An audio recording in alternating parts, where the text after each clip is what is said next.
Hey, wealth builders, Simon Dixon here, and welcome to a Bitcoin Hard Talk emergency broadcast. So, we're going to be unpacking everything about what the real meaning behind the Trump uh, at Bitcoin 2024 was. Now, many people were upset saying that he's not really a Bitcoiner. He had the script written for him, and he's just saying what he needs to say to get a vote. The other part of that were people were absolutely ecstatic, saying we're going to get we're going to get a Bitcoin reserve asset fund as part of the strategic reserve asset at the US. And all of those really missed the point. So, what I want to do is deconstruct everything, not just from a Bitcoin angle, but a Bitcoin, a macro, and geopolitical angle, as we always do. And the way I'm going to do this for the emergency broadcast is we're going to play the speech together, and I'm going to stop periodically to give you my commentary on what I think Trump really means and what you need to do to build and protect your wealth and prepare for a Bitcoin, AI, and central bank digital currency world, as we always do on Bitcoin Hard Talk. Hard talk about hard money. So we're going to play over to the screen share. Now, what I want to do briefly is frame this from the perspective of my experiences at Bitcoin conferences. So I spoke at Bitcoin 2011 in Prague, and we were absolutely over the moon to have 100 people in a room. And we managed to persuade Max Kaiser to turn up, and we were all really happy. Bitcoin crashed from about $30 to $3, but none of us really cared because we were there on an us versus the banks mission. We wanted to create a way for us to store our own value, send our own money, and beat inflation. And that was what we were there for. And it was a bunch of activists, and that was Bitcoin 2011. The next conference I spoke at was Bitcoin 2013. And if memory serves me well, I remember being in Old Street in London, and there was this venue. It was almost like a nightclub. I think it was a repurposed bar nightclub. And the price of Bitcoin that week shot up to about $300. And when it shot up to $300, the timing was just perfect. And we managed to get together 500 people in a room for Bitcoin 2013 London. Then I remember Bitcoin 2014 in where was that? That was Amsterdam. And this was a big one. This one looked really professional. We had the big professional Bitcoin logos. It was held in Amsterdam, and we were over the moon because Sir Richard Branson just announced that he wanted to put together a little working group of people to understand Bitcoin. And I remember he announced at the conference, and we managed to get about 800 people at Bitcoin 2014. Then I remember speaking at Bitcoin 2015. Now, at Bitcoin 2015 in Hong Kong, we managed to get all of the major players in the Chinese mining field. Very few of them spoke English. And we managed to get many of the developers from both Europe and America and various other regions. And this was around about the time of the heat really kicking off in the scaling debate. And we managed to get, there was about another conference where we'd get about 800 people. But the key important one here was that we managed to get both the Chinese miners that were strategically very important. The majority of mining was happening in China at the time. And we managed to put them together with all the developers and different companies from the ecosystem in order to negotiate. And it came out with this SegWit 2x thing. And that kicked off the whole scaling debate and all sorts of things that happened in our industry. Now, fast forward today. And this week or last week, we had Bitcoin 2024. And in Bitcoin 2024, we heard from so many people, but some of the highlights was that Edward Snowden came out, and I like to quote him. He said, "We're winning." and then gave us lots of warnings about how governments are going to try and get closer and closer, as they were. Half of this conference was political. And we also, and he was telling us about the different things that we need to concern ourselves with, very important things for us to focus on. We also had TradFi players there, Cantor Fitzgerald. He came out and said, by the way, yeah, we're managing over 118 or 120 billion dollars of Tether's reserve assets. And the government love it because they see stable coins as a strategic way, as one of the top providers and investors in treasury assets. And if you're familiar with my show, I've been talking about this transition from fractional reserve banking to full reserve banking. And he also confirmed that everything's backed over 100%. It's all fully collateralized. So that put that one to bed. Then what else did we have? We had politicians from both the left and the right, both Democrat and Republican in the US, in Nashville. And they were sharing how this is this shouldn't be a partisan issue. This is good for the future of America. And all those on the left that were presenting at the conference were distancing themselves from the Democratic crypto villains.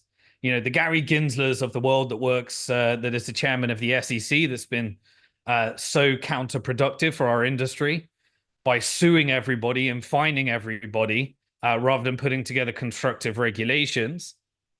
And the Elizabeth Warrens, who is an outright, if ever there was a case of drain the swamp, this is your typical politician that's controlled by lobby groups and doing the political lobbying for the banking lobby.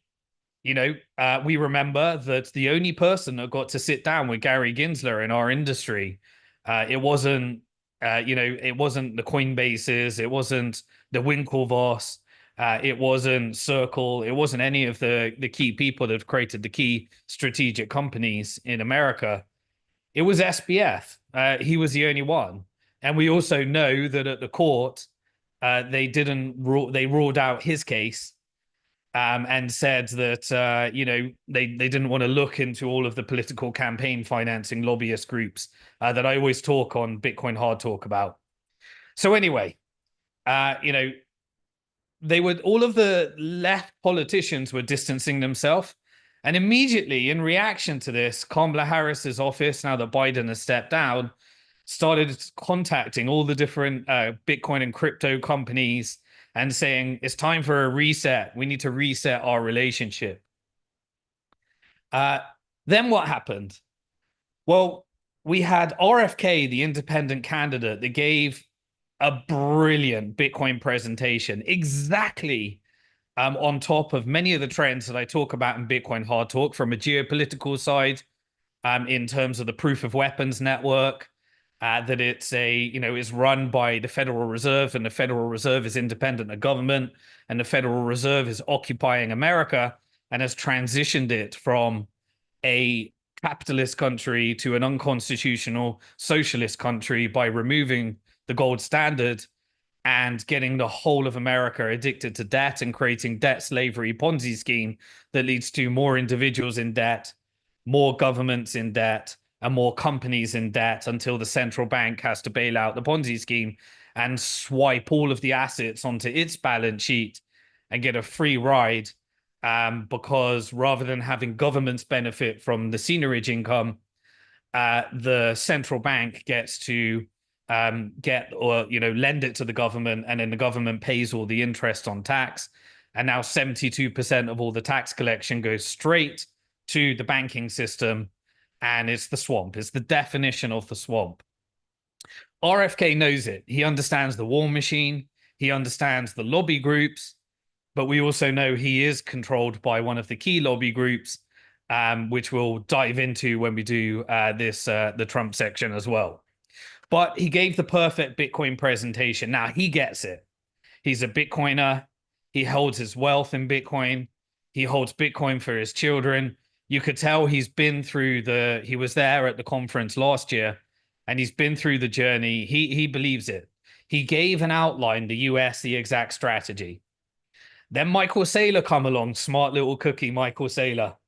Michael Saylor basically gave the presentation that Saudi Arabia and Trump and all the different leaders around the world and the global south and the global north needed to hear in order to understand what this opportunity is for countries to protect themselves from the central banks. I paraphrase, that's my wording, but I know what Michael Saylor was doing. He shared a vision of what opportunity this was for a strategic country. And while he was sharing with individuals what could happen with companies, he was pitching to the governments that are going to outline this strategy. And it is the only strategy for countering the debt-based Ponzi scheme, fighting the oppression of central banks, and really, quite frankly, draining the swamp. Bitcoin is the solution. And he knew that everyone was going to be watching that and that countries are going to front run America. And now America needs to use its game theory. Republicans said, we'll do it. RFK said, we'll do it. But we know that RFK can't win, unfortunately, because it's a two-party system. And he just controls the leverage of whether he's going to send it to Harris or send it to Trump as this progresses. Unfortunately, that's just the reality. And so then that brings us to two more presentations. And sorry if I missed out a bunch of them, but these are the key highlights. So RFK has said, here's the strategy, countries. Michael Saylor has said, here's what it means to the country that does it. The left has tried to pivot and say, we need crypto, we need those votes.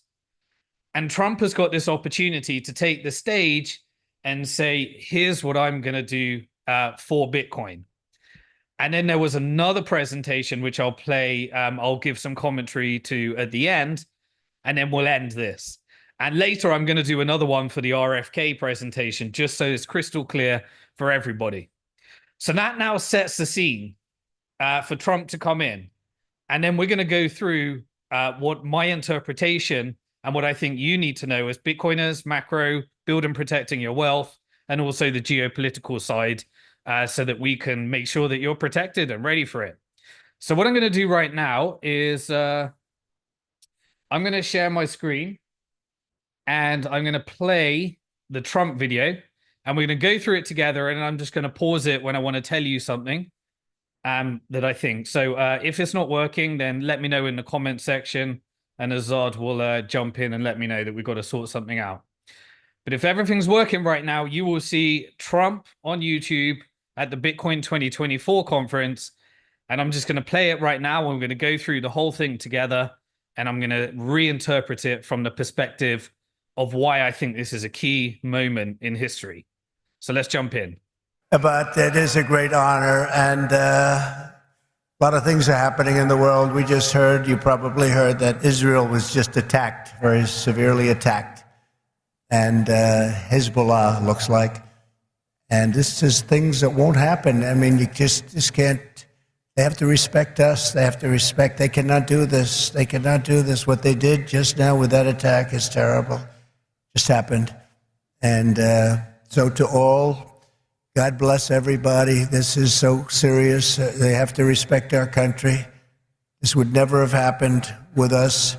And we just cannot let it continue. So, okay, let's start right there. So on the geopolitical side, if you haven't watched my video last week, you'll know that my theory is that this is all about the powers that be, the central bank and intelligence agencies, trying to utilize a NATO expansion to have Israel as the sole nuclear power in the Middle East, and use Japan and Philippines in order to expand NATO across the Asian region, and trying to just have these forever wars with China, Iran, and Russia.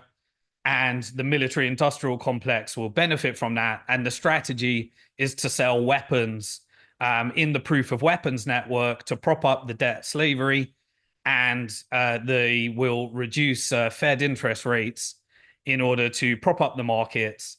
And this is the latest round of, so let me just correct a few things.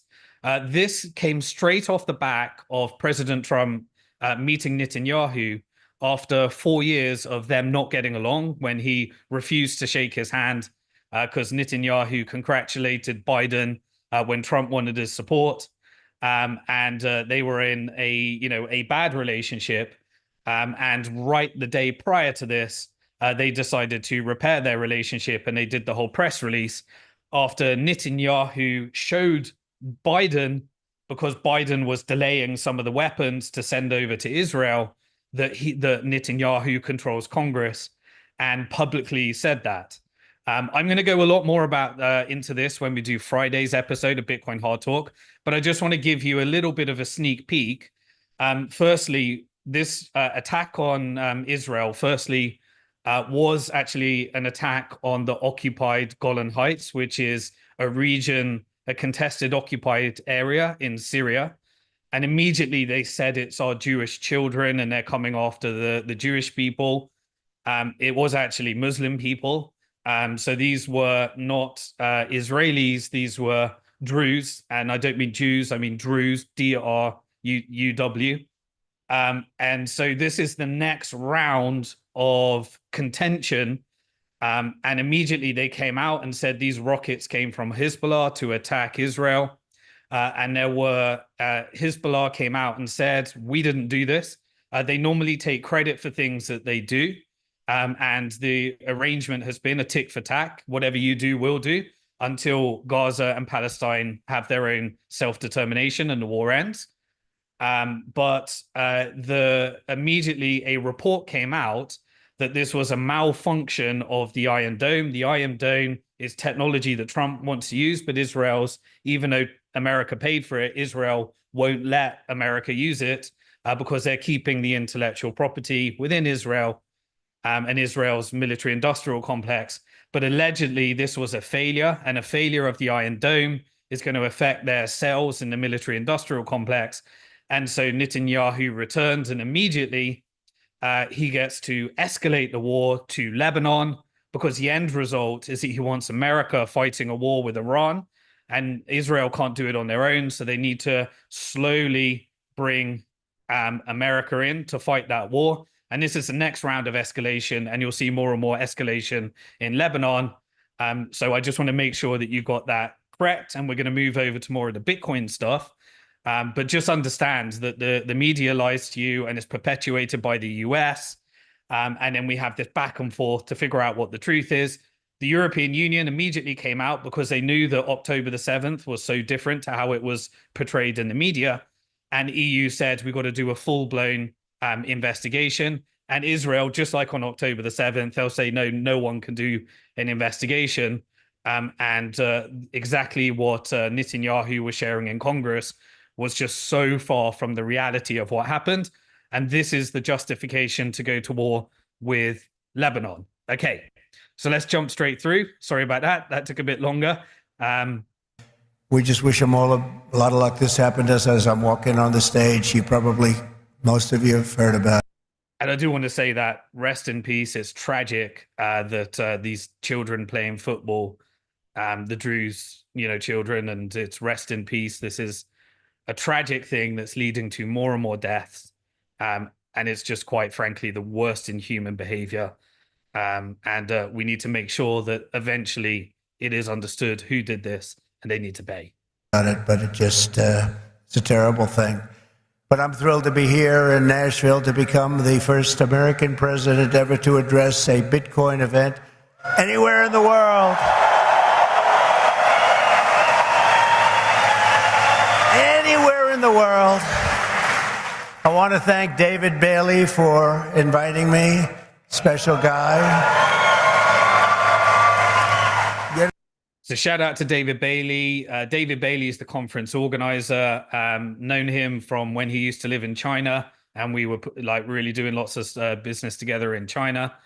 And now he's organizer of this conference, and he also led an initiative to support GBTC Bitcoin shareholders when you could own it through the trust against Digital Currency Group and Barry Silbert. This was the case that eventually led to the ETF being approved when Digital Currency Group took on the SEC. And those types of narratives and journeys that we've been through kind of played a little bit into Trump's speech as well, when he started talking about this journey we've been on together with the SEC. You know, this whole love affair sort of started. David, about 4 months ago, was at Mar-a-Lago. I took a picture with him. I mean, he's a nice-looking guy. He's okay. He's out here someplace. But I took a picture. It got published, Trump and David Bailey. All of a sudden, your industry went through the roof. So, David, congratulations. Whatever the hell you do, you did a hell of a job. But as well as all of the Bitcoin luminaries and legends here, you have legends in this room. They really are. Congratulations. Would the legends please stand up? Oh, everyone's standing anyway. That's nice. I used to say, sit down, everybody, sit down. But it's nice when they stand, including Tyler and Cameron. Do you know who that is? Winklevoss. These are great guys. They look like male models with a brain, you know? They're male models with a big, beautiful brain. Michael Saylor is here. Okay, so the Winklevoss are significant to this story because the Winklevoss had issues with the SEC. You know, they've got a lot of criticism from the Bitcoin community. Firstly, they were there from the beginning. Charlie Schramm got the Winklevoss into Bitcoin when they met in a club in Ibiza. And the Winklevoss were fresh off their court case with Mark Zuckerberg settling the 60 million. And they were looking for, you know, they were criticized. They were ridiculed. They were looking for their next big challenge. They found Bitcoin early. They believed in it. They wanted to create the Bitcoin ETF in 2013, which was a precursor. The regulators gave them all sorts of shit. It wasn't launched by them in the end. They launched Gemini, and Gemini was a regulated Bitcoin exchange in New York. They were ridiculed for following the regulations, and yet they got so much shit from regulators.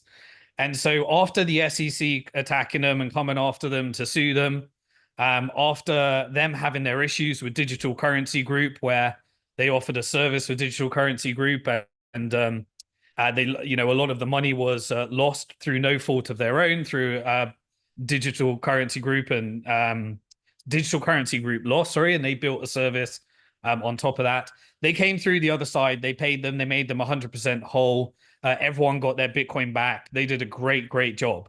Okay. And suddenly the SEC is still coming after them. And they just said, right, we're back in Trump. And so they said, both of them, the two twins, said, we're back in Trump. We're putting 16 Bitcoin each to Trump. And Trump started meeting people from our industry. So the Bitcoin lobby has started. And Winklevoss were the first couple. Last week, a couple of weeks back, we had Dennis Porter on our show, and he's been engaging with all the different politicians in order to support Bitcoin in becoming bigger and bigger and more strategically important in the US. And my challenge was that all the other countries should be doing the same as well. And we should also be fighting for self-custody and everything we need, because it is the governments that need to join us, not us that need the government. And that's what has become very apparent here as Trump starts to demonstrate his knowledge of the different people. Now, remember in the intro, Michael Saylor, strategically, he laid out the exact vision that every single country and every single politician that needs to know what's happening here would have watched and said, we need to do that before America. Ultra smart game theory set up. Trump saying, I want to do it, and RFK already laying out exactly how to do it. And so we move forward. Kathy Wood. Ron Paul and Rand Paul are here. Yeah, just want to say a little bit on that. Ron Paul, I met at one of the Bitcoin conferences back in the day as well. I think it was, I can't remember which year that was. But Ron Paul, the best politician in the world. If he's giving any advice to Trump and he's involved in anything, he knows that America funding all of these groups like Al-Qaeda and then the intelligence agencies using them in order to create destabilization around the world. He was the one that brought that to the world. WikiLeaks, funded by Bitcoin, released all the documents, so we knew that there was a conspiracy there. And Julian Assange recently got released, but Bitcoin saved him.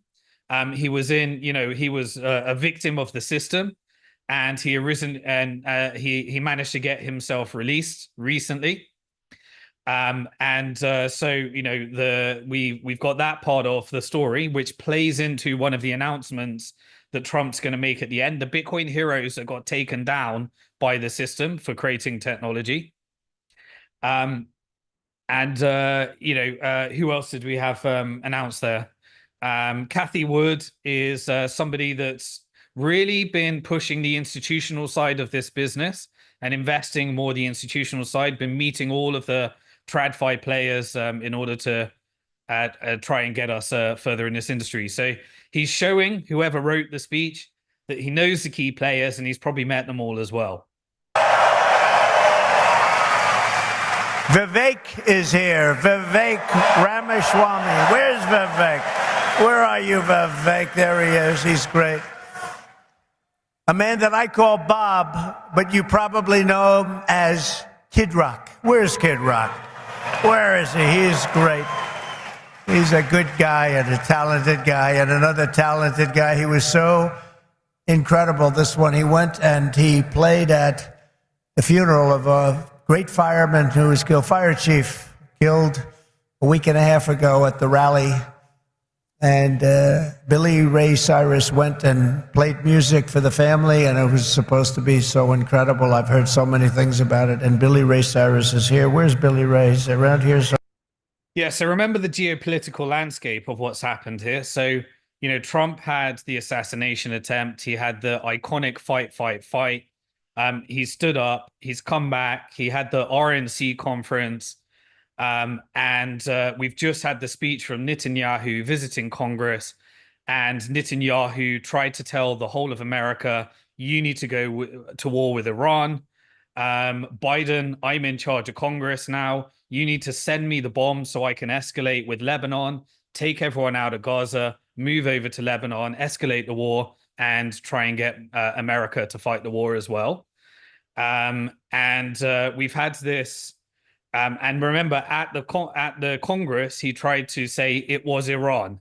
And so he made the wild accusation that Iran was trying to take out amongst all the other lies. I think we should do another episode where I deconstruct all the lies that happened in Congress when the true boss of America tried to show Biden who controls the show. And he showed Trump who controls the show, and he showed Harris who controls the show. And they all came out. I'll cover a lot more about that on Friday in the geopolitical section of Bitcoin Hard Talk 41. But just wanted to set that framework here of the geopolitical background leading up to that. Someplace. And he's great. He's a conservative guy. Said, how did you get such a liberal daughter? How did that happen, Billy Ray? And by the way, Kid Rock was incredible at the convention. You probably saw him. You saw him? He was great. He was great. Another one, Jake Paul. You don't want to fight this guy. You don't want to fight. He's got a big fight coming with Mike Tyson, but he's glad he didn't fight Mike when Mike was 19. He told me that today. But he's a fantastic guy, very talented guy in a lot of ways. Governor Joe Lombardo, who's fantastic, and we're doing well in his state, and he's going to make sure that there's no hanky-panky going on, and if that happens, we're going to win his great state, but you know who he is, and he's a fantastic governor. Senators Bill Hagerty, Marsha Blackburn, Cynthia Lummis. Okay, so this is an important one. So Cynthia Lummis is going to be giving the presentation after Trump. And she's been working on a bill with Bitcoin industry people. And leading up to this, we manifested into existence on Twitter or X that we are going to make sure that a Bitcoin strategic asset reserve is announced at this conference. You got to remember, previous ones, we had Naim Bukele come out and say he's going to make Bitcoin legal tender. Trump has been doing little bit of Bitcoin measuring with Nayib Bukele, talking about immigration, making some fibs there. He said that he didn't talk about the history of the El Salvadorians, that the MS-13 gang was actually in defense upon the gangs in LA, and then they were chucked out into El Salvador.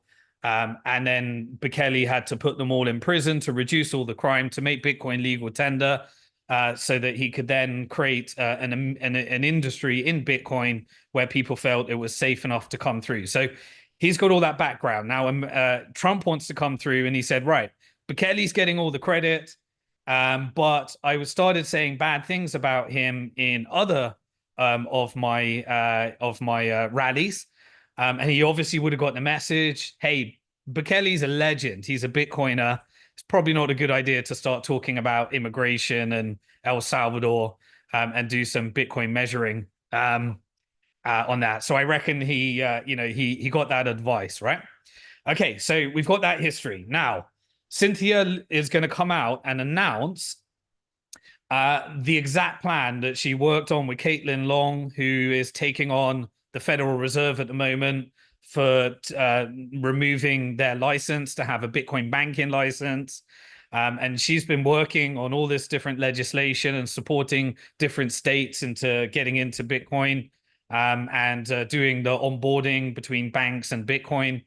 And Cynthia's going to come out after this presentation and announce that America has got a bill, and this bill's going in, and this would make Bitcoin a strategic reserve asset. What does that mean?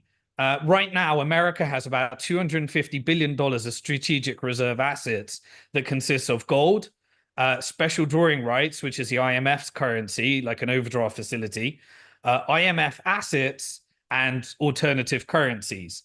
So we're now going to be having a bill that will go in from Cynthia announcing that they're going to make Bitcoin a reserve asset if this passes. And just like RFK presented, over the next few years, they're going to buy 1 million Bitcoin and try and get that on the reserve asset for America.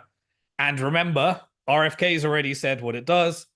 Michael Saylor's already presented the numbers of how that can chip away at the US debt.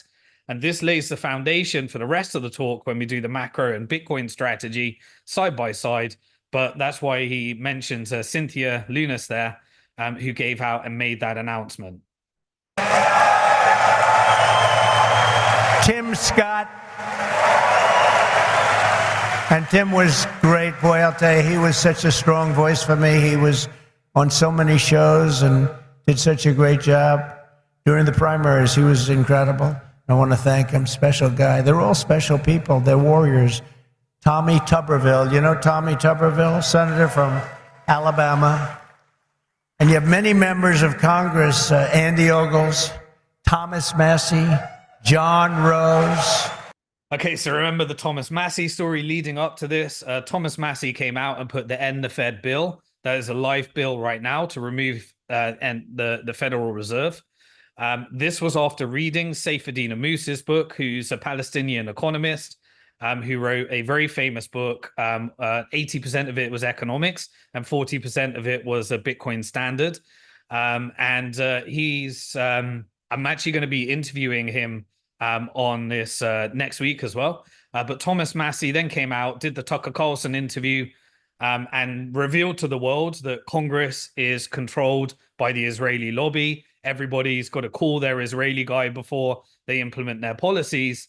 And a vital part of that is some of the stuff that I've been talking about for years, that in order to drain the swamp, you've got to get rid of the lobbies, and you've got to end the Fed, and then you've got to have a Bitcoin strategy. So all of this is coming together slowly, piece by piece. Now, Trump puts Thomas Massey there. That's a very good sign. He's the guy that gets a lot of what we need to do, and he's got the End the Fed bill. Mark Green and French Hill, and the next U.S. Senator from Ohio. I hear he's doing very well, Bernie Moreno. Where is Bernie? I hear Bernie's doing well. The great Laura Loomer. Some of you know Laura. She's a fantastic person, great woman. and a tremendous developer from New York and Florida, one of the best, Steve Witkoff, and he's got his son Alex with him today. That's an incredible family, development family. They've been supporters from the beginning. Howard Lutnick, Cantor Fitzgerald, incredible, one of the truly brilliant. So remember the Cantor Fitzgerald, he took out the FUD story, not a very likable character from what I know of people that know him. But you got to remember in his presentation, he came from Cantor Fitzgerald was at the top of the tower in 9/11. So he's got that whole background to him. And one of the things that I'd like Trump to do is if he really is committed, then please release, and I've covered this in previous Bitcoin Hard Talk episodes, please release all the FBI investigations on 9/11, which were released, but remove all the redacted names of all the people that were redacted. That's a very important thing because it will reveal that there are certain people and certain organizations that are friends of America that are not so friendly to America as soon as they reveal all those redacted parts. And that was a promise that he made in 2016. And so I want to see the 2016 Trump, the one that went on Alex Jones and said that he's going to take all the money, drain the lobbies, take on the Fed. And I want to see that Trump come back. But it looks like there is an establishment element to, after all the years and everything he's been through. I don't think this is the 2016 Trump. However, I'll go through why that doesn't matter if he gets the Bitcoin strategy right as well. Okay, yeah, so we're just going to Cantor Fitzgerald very briefly. He at this presentation shared that the Tether is fully backed by government debt. The government likes it because, and this is, I've talked about on countless episodes of Bitcoin Hard Talk, that stablecoin is a speculative attack on fractional reserve banking through full reserve banking. And this puts an end to that FUD and that story, as more and more stablecoin issuers in the future will be able to give people access to the US dollar as easy as sending an email on the blockchain and backed by government treasuries, which is very strategic move from fractional reserve banking to full reserve banking if you can manage to transition well. Brilliant men of Wall Street and a whole group of his distinguished guests and a lot of our distinguished guests. We have a lot of other people here, and I won't bother anymore. That's enough. Because we have to talk about crypto. We have to talk about Bitcoin. We have to talk about all these great companies. Okay, so you've got to understand a little bit of the politics. You know that Bitcoin and crypto are two very distinct things. The average new person doesn't get the difference. Bitcoin is digital hard sound money. There's no competition for it. Nobody will ever create another Bitcoin. Thousands have tried. They never succeed because I'm not going to go through it now, but the properties that make up Bitcoin were a unique freak set of events that can never be repeated again. And every attempt to do it ends up in disaster as well. But there is a crypto industry. And so at Bitcoin 2024, you got to appease both the crypto people and the Bitcoin people if you're a strategic politician. RFK was going straight for the Bitcoiners. He gave the perfect Bitcoin speech. I'll cover that in another video just like this when we'll focus on RFK. But either Trump didn't know the distinction, or he has to make that, he has to appease both. He knows the stats and he doesn't want to isolate one over the other. But that creates a little bit of tension. And I predict this may even become a bit of a partisan issue where Harris may come after more of the crypto industry to try and put a counter offensive to this. But Bitcoin's the real story. I'll share why as we go through the macro section as he starts to go through his policies. But that whole Bitcoin and crypto thing, it's a bit of a touch point and a nuance in when you're going to be presenting to the Bitcoin community. But our country is blessed to have the extraordinary talent, energy, and genius represented in this room. It really is great genius. Not all of you, but most of you. Many of you. But this is the kind of spirit that built America, and this is the spirit that's going to help us make America great again. That's what we're doing. I stand before you today filled with respect and admiration for what the Bitcoin community has achieved. It's incredible, actually. I sort of say to my sons, it's like incredible because they know so much about it. They're so aware of it, much more so than people that are a little bit older. But I say this is the steel industry of 100 years ago. It really is. I think you're just in your infancy. I can see it happening. In just 15 years, Bitcoin has gone from merely an idea posted anonymously on an internet message board to being... Yeah, this is a really interesting point, comparing it to the steel industry. So, you've got this various industries within America, steel, energy, oil, various other things that make iconic leaps in technology. And so comparing it to this is an iconic leap in technology. Now, what you have to remember is that prior to this, we had presentation after presentation from Bitcoin miners. We had, for example, people from human rights organization that were sharing how the world is using Bitcoin mining in order to repurpose energy. It is being used in order to utilize wasted energy. And then the heat that comes from that is being utilized all around the world for ingenious incredible innovation. It's pushing forward renewable energy, and it's got a great ESG score if corporate America cares about those things, because Larry Fink will tell you have to care about them. And so it's kind of, we had this real changing in the narrative of Bitcoin being a waste of energy, and saying, hey, you should switch to proof of stake, which is a ridiculous concept. And couldn't be done anyway.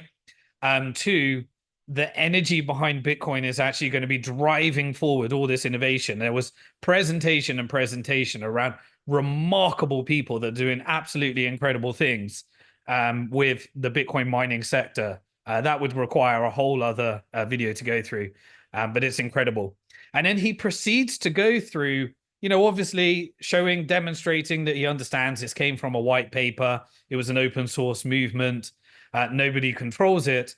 But then he compares it to, silver and the various stocks and gold. And we got that famous, chart, which I shared on X as well, where Bitcoin has become like the 8th largest market cap of certain assets. It's over $1 trillion now. And it sits just under silver. Silver's about 1.5 trillion at this time. Gold's about 13 trillion, and a 10x from here is going to put us right next to gold. And how do you get there? Well, Michael Saylor went through the exact strategy to manifest this into existence as well. So, that's then he goes through demonstrating some of the incredible achievements. And listen to him. It is an incredible achievement, what we have achieved as an industry collectively together. No one is in charge of Bitcoin. There is no CEO. There is no company. And yet people buy Bitcoin, and we all work for Bitcoin for free. It gives us in return this financial freedom, the ability to own our own money, the ability to spend our own money. And it frees us from inflation so that we can be more productive, contribute more to Bitcoin, and allow more and more people to achieve freedom that comes from this incredible thing that has been brought to the world by Satoshi Nakamoto through this white paper. And Trump walks through some of his understanding as he's been engaging in this industry. The 9th most valuable asset anywhere in the world. Can you believe that? Is that right? That's a big deal. Think of that. It's already bigger than ExxonMobil. Soon it will be surpassing the entire market cap of silver. It's not bad. How about gold? How about gold? Let's go gold. And one day it probably will overtake gold, but based on the way it's going now, it could very well be a possibility. There's never been anything like it, and I don't think you've ever seen anything like it. And most people have no idea what the hell it is. You know that, right? So what happens when they figure it out? That's going to really be something. Bitcoin is not just a marvel of technology. As you know, it's a miracle of cooperation and human achievement, and a lot of relationships that are formed. I just did a meeting, a roundtable with a lot of the leaders, and it's amazing. There's a great camaraderie. It's really interesting. There's Obviously, there's competition, but there's a relationship, there's a friendship that's developed with a lot of these people. I noticed it. I don't usually see that too often. I see the opposite, actually. They want to get each other. They want to kill each other. These guys have a great feeling. Very smart people, too. Congratulations on all that you've accomplished. This room is amazing. The people in this room, high IQ individuals. I'm running against a low IQ individual, her. I'm not even talking about him, her. I got a low IQ individual. Yeah, I just want to say something there. This is a tough crowd. While we may have many people that are new to Bitcoin, this is going to have watching and people in the crowd, I think, the smartest economists in the world. Bitcoin economists are smarter than anybody. We know money better than anybody. We know the subject inside out. We've been through inflation. We've been through everything we've been through. And so any economic policies that are put out here, to do with inflation, to do with the Fed, this is not your normal audience, Trump. This is a smart audience. This is people that really understand the trends, and we'll discuss some of them as you start to go through your policy. So this really is, a high IQ in terms of financial IQ and in terms of understanding and being skeptical about the system and economics. The reason I've come to address the Bitcoin community today can be summed up in two very simple words: America first. Because if we don't do it, China's going to be doing, others are going to be doing it. Let's do it and do it right. My vision is for an America that dominates the future. We have the best economy. Okay, so spot on. Now the game theory is rolling out. The right people in every single country around the world are going to be watching this. And so, we've got geostrategically, it's very important that Bitcoin mining and hash power is diversified around the world by enemies. That's very important. So we can't have all the Bitcoin mining in China. We can't have all the Bitcoin mining in America. It's very important that approximately 40% of the mining happens in America right now, 21% in China. It used to be about 60%. These aren't exact figures because you can't fully know, but just based upon the data we have, about 11% in Russia. And then you have sanctioned countries like Iran that see it as strategically important to build their own reserves by mining and repurposing their energy into electricity. And we need that to remain, particularly as we get these different BRICS corridors. And you have different regions in Africa that are innovating a lot of the renewable energy, as well as the incredible amount of work that's happening in USA. That is very important. So while you might want everything in America, this is a little bit of a misunderstanding about how we value decentralization. And so we can't have one dominant country, because the number one value of the Bitcoiner is that no government can get in the way of this. And so while you might want that, Trump is a little bit of a misinterpretation of what Bitcoiners want. But I understand the sentiment, and it's a good thing anyway, because as soon as America says we want to take the whole industry, China says the same, Iran says the same, Russia says the same, the South and Central America and Latin American regions say the same, some of the African nations say the same, and we get this massive amount of geopolitical diversity, and game theory begins. Who's going to front run? The ones that can move the fastest, and the other parties, left, right. We create this amazing game now, and Trump gets that. This is all kicked off. This is the beginning. Economy, the highest standard of living, the safest, the most beautiful cities. And by the way, when I say safest, our cities are going to hell right now. Our cities are going to hell. We're going to fix our cities. We're going to work with Democrats that have destroyed our cities, but we'll work with them, and we're going to get our cities back. We're going to bring our country back. Let me get through a bit of the political campaigning here. The Federal Reserve is the problem. The Federal Reserve has created a dollar Ponzi scheme, which guarantees that you need to create more exponential debt forever. Left and right makes no difference. The Ponzi scheme will continue and debt will go up forever. Debt going up creates wealth inequality. Wealth inequality, it means that those that are shafted by the system become enemies of those that are bribing the system in order to control power. You get a further left and right divide, and every 4 years they worked for that 4 year cycle in order to roll over the debt, and each of them take on more debt. When it goes left, they promise more. When it goes right, they promise deregulations, which is a good thing because that opens up the innovation. But they all end up with the same thing because the Federal Reserve is a force that transitions any capitalist country into socialist. And when the whole thing collapses, they launch a central bank digital currency, which is communism on a blockchain. Unless you take on the Fed, you can't take on that force. So there's a little bit of craziness here because this 4 year bond will always increase. Now, under the Trump administration, they printed more money. Under the Biden administration, they printed more money. And we had, incredible, insane amounts of money printing under both. And therefore, that leads to the types of trends, the wealth inequality, and then that leads to more crime. So just kind of see through a little bit of that.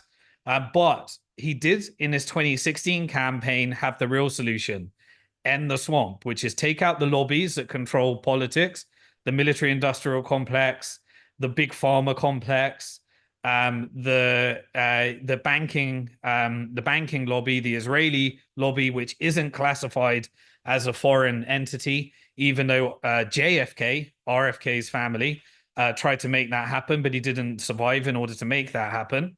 Draining the swamp is the key thing, and I hope to see him return to it.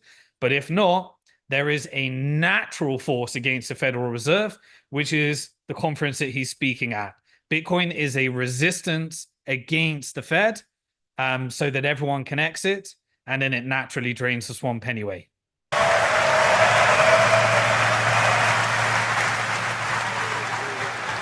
And we really were the freest and the most ambitious, most dynamic nation ever to exist on Earth, and we're going to get that back again because we're not there now. We're a nation in decline. You know it, we know it, doesn't sound nice, but it's okay because we're going to bring it back. We're going to bring it back fast. Right now, it's embarrassing.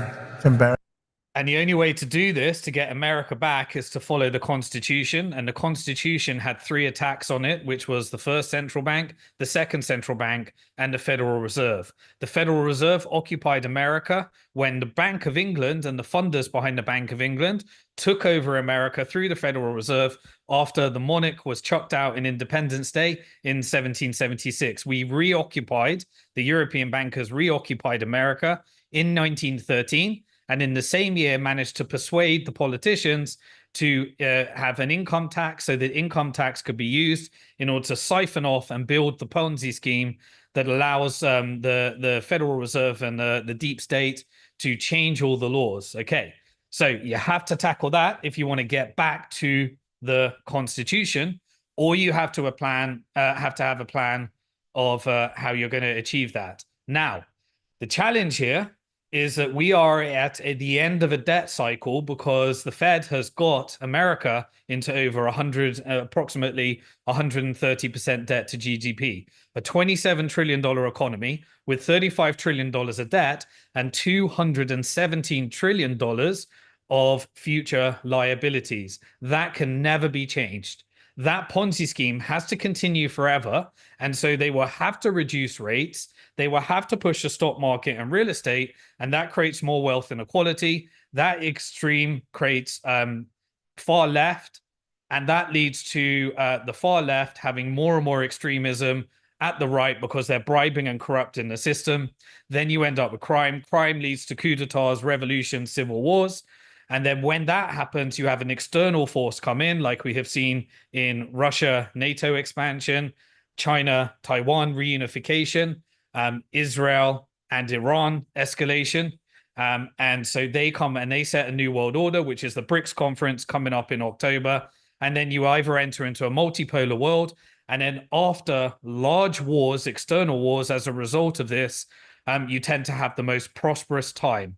So a lot of what Trump wants to do here is get back to the status quo because of the inflation that started to create all of these issues from the Fed, and try and pass the hot potato on for another 4 years to the next politician And they'll just keep going until wealth inequality creates that type of revolutionary coup d'etat, civil war type of force. History has shown that there's no way of stopping it unless you have a counterforce, which RFK presented how to do that. Embarrassing what's happened. Even today, when you look at what we just said, that would never have happened if they respected our country. If we don't embrace crypto and Bitcoin technology, China will, other countries will, they'll dominate, and we cannot let China dominate. They are making too much progress as it is, and we want them to be successful. I don't want China to be successful, but we have to be the most successful. What's gonna Yeah, so the backdrop for this is obviously Trump waged a trade war with China around intellectual property. Taiwan became the most important island in the world because it sells like 60% of all the chips to America and 90% of all the important ones behind AI. That is also a security issue because all of the drones, these wars are now AI wars and chip wars. So the drones and the fighter jets require the chips from Taiwan. China is looking at reunifying. It's saying it's got its one China policy. If the trade war gets too aggressive, then the status quo is the best we can have. If China reunifies, there was a report that estimated $2.2 trillion of economic destruction that would lead to America having to defend Taiwan. And then that would be an escalation towards a world war, which would be the type of catastrophic event that we need to avoid. So whoever's in charge next needs to manage the relationship with China incredibly well. The exports and the tariffs are an issue, and this is what it needs to be managed into the years ahead and the administrations ahead. So at the same time, remember how the industry works. So ASICs is what provides Bitcoin security, the machines that are driven by miners. They're made by companies in China. The chips come from Taiwan. And because America has the largest capital markets, NASDAQ has raised a lot of finance to build the industry in Texas. America is energy independent now. So it's got its fracking innovation, it's got natural gas, and it's got this incredible energy sector, which competes with Saudi Arabia. But Saudi Arabia sets the price because all of the energy in America needs to be used for their own 350 million. In Saudi Arabia, they produce a similar amount, but only for 35 million people. So they can control exports. And so we saw this roll out when China invaded Ukraine. Biden tried to get oil prices down to control inflation. And Saudi Arabia sided with China instead. Sorry, not China, with Russia instead, in order to keep those prices high, which has funded Russia. America responded with sanctions, and that created this industry that we see right now in the multipolar world that we're seeing. Now, those are all really important relationships in order to avoid World War III. And independence becomes one of the key strategic things. And so Trump's touching upon, that relationship with China. But there will always be, as a Bitcoiner, we need that relationship to always be the Chimerica one. So the status quo is much, much better rather than escalation. That's what's going to happen.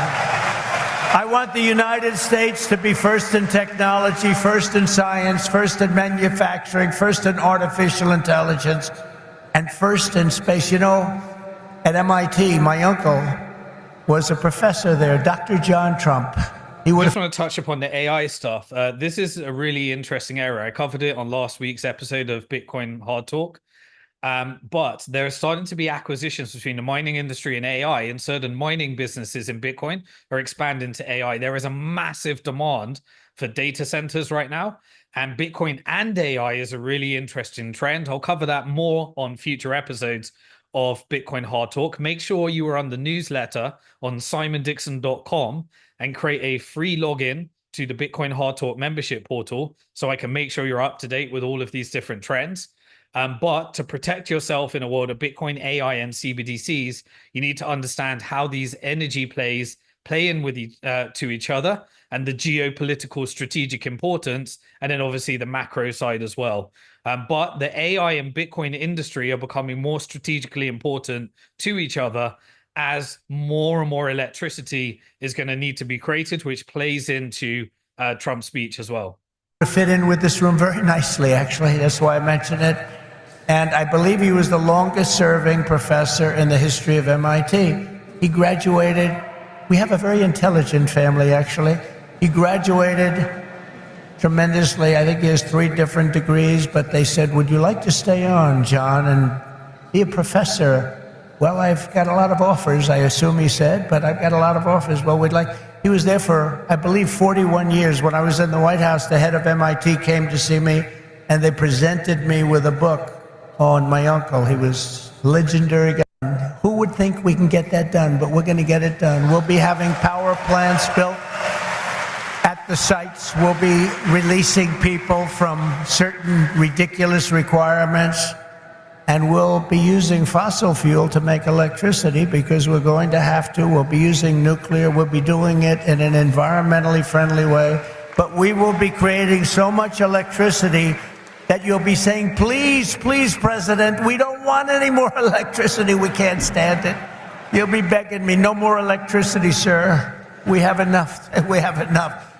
You know, in the Midwest, they just opened, it was very interesting, they just opened up 2 chargers, you know, a charger for the electric cars. And you know, I love Elon. He's great. He endorsed me and great endorsement and everything else. But not everybody has to have an electric car. I told him that. So we're going to get rid of that mandate, if you don't mind. Some people want gasoline-propelled cars. Some people want a hybrid. And some people like an electric car. They're great. I think they're great. I think what he's done is great. I think he understands. Okay, I'm going to speed up so that we can get through a bit faster as well. But there we go. Talking about energy independence, we're going to need a lot more electricity into the future. This plays into the whole, you know, fossil fuels, nuclear energy. So nuclear energy is a very, very important part in order to provide all of this electricity that is going to be needed for Bitcoin mining and artificial intelligence. And so that, you know, we've got one of the companies, TeraWulf, has launched the first nuclear powered Bitcoin mining site. And so this really is a power play. Now that really comes into the Middle East, Russia, China, America, the big energy producing countries as well. An opportunity for global South, an opportunity for the African nations as well. So it's a real interesting opportunity and place. So I'm going to do 1.5 speed now and see if we can get through this a bit faster as well. So I guess he probably wouldn't have endorsed me. He knows where I am on this, but he did. And it's just like they did these chargers in the Midwest. There are 8 of them. They spent $9 billion to build 8 chargers to charge up a car. And at that rate, it would cost approximately $12 trillion to put the chargers around. Somehow that's not working. The country would have to file for Chapter 11. We'll do a chapter, you know, it's called Chapter 7 instead of a Chapter 11, but it's the equivalent. No, we have to use our brain. We have to be... Yeah, the Bitcoin community know what Chapter 11s are because we just came off some of the most infamous Chapter 11 cases with the collapse of FTX, with the Celsius Ponzi scheme. You know, it's a classic... why weren't the politicians and the political finance campaign financing investigated? And as I said, you know, the Winklevoss gave the best result. FTX, they kind of used a Chapter 11 rule that meant that people didn't get their Bitcoin upside. And Celsius was a complete fraud and scam.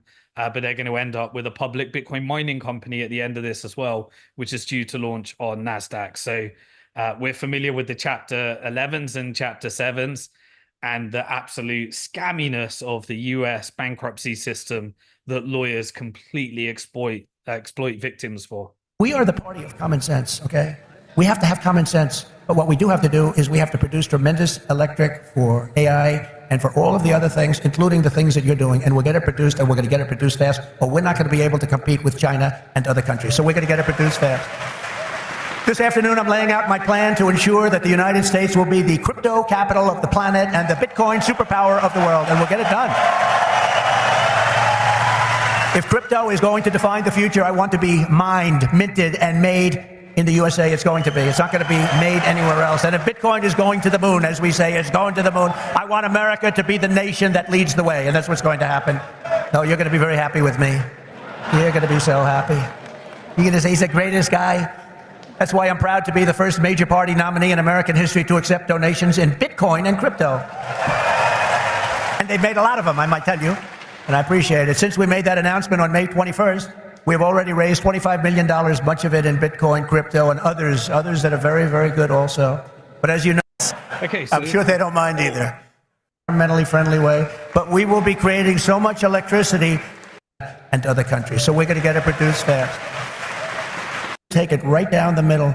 We are so different from anybody else in terms of a campaign. First of all, we understand it. They don't understand it. They are blocking your path. They're blocking your way. But I've made it a lot easier for you because the SEC has been very, very tough on you. And now they see that you've embraced me. All of a sudden, people that were under investigation, they're being let go. They say, oh, no, we don't want to do that. We love crypto.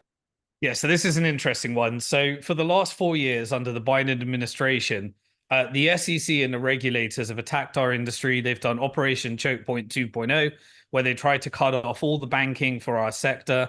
They tried to take down many of the companies. They eventually capitulated and just ended up having to give the large financial institutions a piece of the sector. But it was a very coordinated attack on our industry over the last 4 years. And Trump is playing upon that narrative because there are people that have gone to prison. There are people that have been sued. There are people that have had to pay billions of dollars. There's really, but it also plays into that was mainly a crypto story. And so this whole Bitcoin versus crypto side comes into here because deregulation, we've already got, Bitcoin classified as a commodity, and then no one knows what the crypto side is going to be. And this whole classification as a security has led to a war with the SEC. And the court just, SEC losing case after case with the court. Now, what he was saying here is that a lot of the SEC cases have been dropped. Interestingly, the ETH ETF got launched all of a sudden. A lot of policies reversal. Now, either Trump had something to do with that, or he's just taking credit for something that he had nothing to do. But what he is saying here is that they started leaving you alone. You're welcome. It was all me. Make me the president, and there'll be more of that. Now, I do believe that there will be a deregulation movement, and I do believe that putting a businessman in charge won't make any difference to the debt, inequality, inflation, but it will create a, reallocating some of that money in a deregulation environment gets you the opportunity to grow. The growth rate will never outpace the debt rate because of the Ponzi scheme of fiat currencies in the Fed. However, deregulation is a good thing, and having the side strategy is probably the only solution you could come up with at this stage. Let me tell you, if they win this election, every one of you will be gone. They will be vicious. They will be ruthless. They will do things that you wouldn't believe. But right now, because of me, they're leaving you alone. So please say thank you, President Trump. Thank you very much. And immediately after this, the Harris office from the Democratic side started contacting the crypto companies, trying to see if they can do something, whether it's too little, too late. Harris, there is something you can do. Do it now. Don't tell us what you're going to do. Do it now. Front run Trump. Make Trump come up with something better and do more for our industry. You can actually start buying, implement the bill for the strategic reserve asset now, and maybe some people will be more empathic towards that you're actually going to do it. So unless the Democrats and Harris actually says they're going to do it and they start doing it, then don't believe them. It's, deregulation is kind of a right-leaning policy. Remember, I don't care about left or right. I don't care about Democrats or Republicans. I just, whatever makes sense, and I try to cut through all the lies to give you all the truth without the bias. And the reason they're doing that is, I've heard from some of your great geniuses that talk to me about this subject.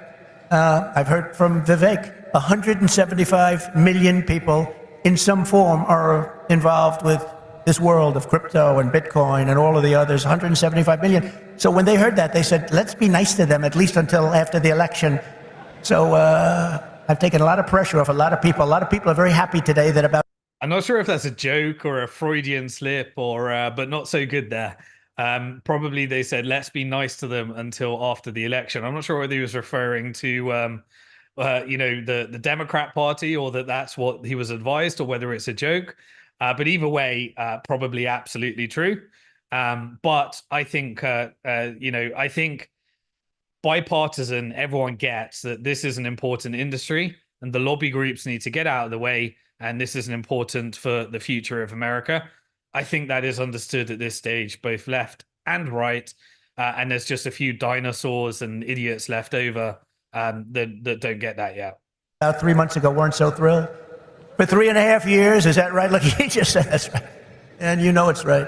For 3.5 years, the current administration has waged a war on crypto and Bitcoin like nobody's ever seen before. For those who work in this industry, they target your banks, they choke off your financial services. Have people seen that? Yes? Yeah, they have. Plenty of hands up. They block ordinary Americans from transferring money to your exchanges. They slander you as criminals. But that happened to me too, because I said the election was rigged. He said the election was rigged. He should spend the rest of his life in jail for making that statement. Of course, they say it about us, and it's okay, right? No. And by the way, we're doing very well in the election. We lost a candidate recently, Crooked Joe Biden. And I thought, we lost this wonderful person. He's actually a terrible human being, if you want to know the truth, so don't feel sorry. And we have another he's a worse human being. And I sort of made an analogy last night. Last night, think of this, I was speaking in front of a very powerful and very strong, very religious group, Christians, evangelicals, Christians. And then today I come in front of Bitcoin, and now I'm going to Minnesota to do a rally. You think my life is so great, don't you, huh? But I cover a lot of territory. I go from religion to Bitcoin to a rally. And I don't get it mixed up like other people do.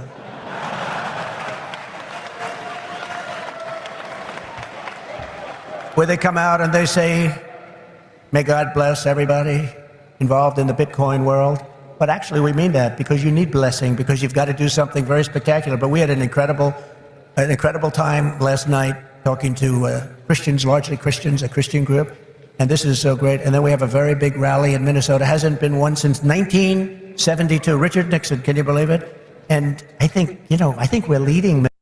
So at this point, he kind of goes into his normal rally, and normal rally speak is not quite Bitcoin speak, because we're a real, economically sensitive and high IQ industry in terms of our particular subject of money. So this is where he gives the normal spiel. So at this stage, we'll probably cut to some of the macro issues as well. And I can share my thoughts on there around policy side. Because all of it comes full circle. Macro leads to geopolitical, and Bitcoin, it all goes full circle. So bear with this, and we'll go through. I'll speed up a little bit for this part.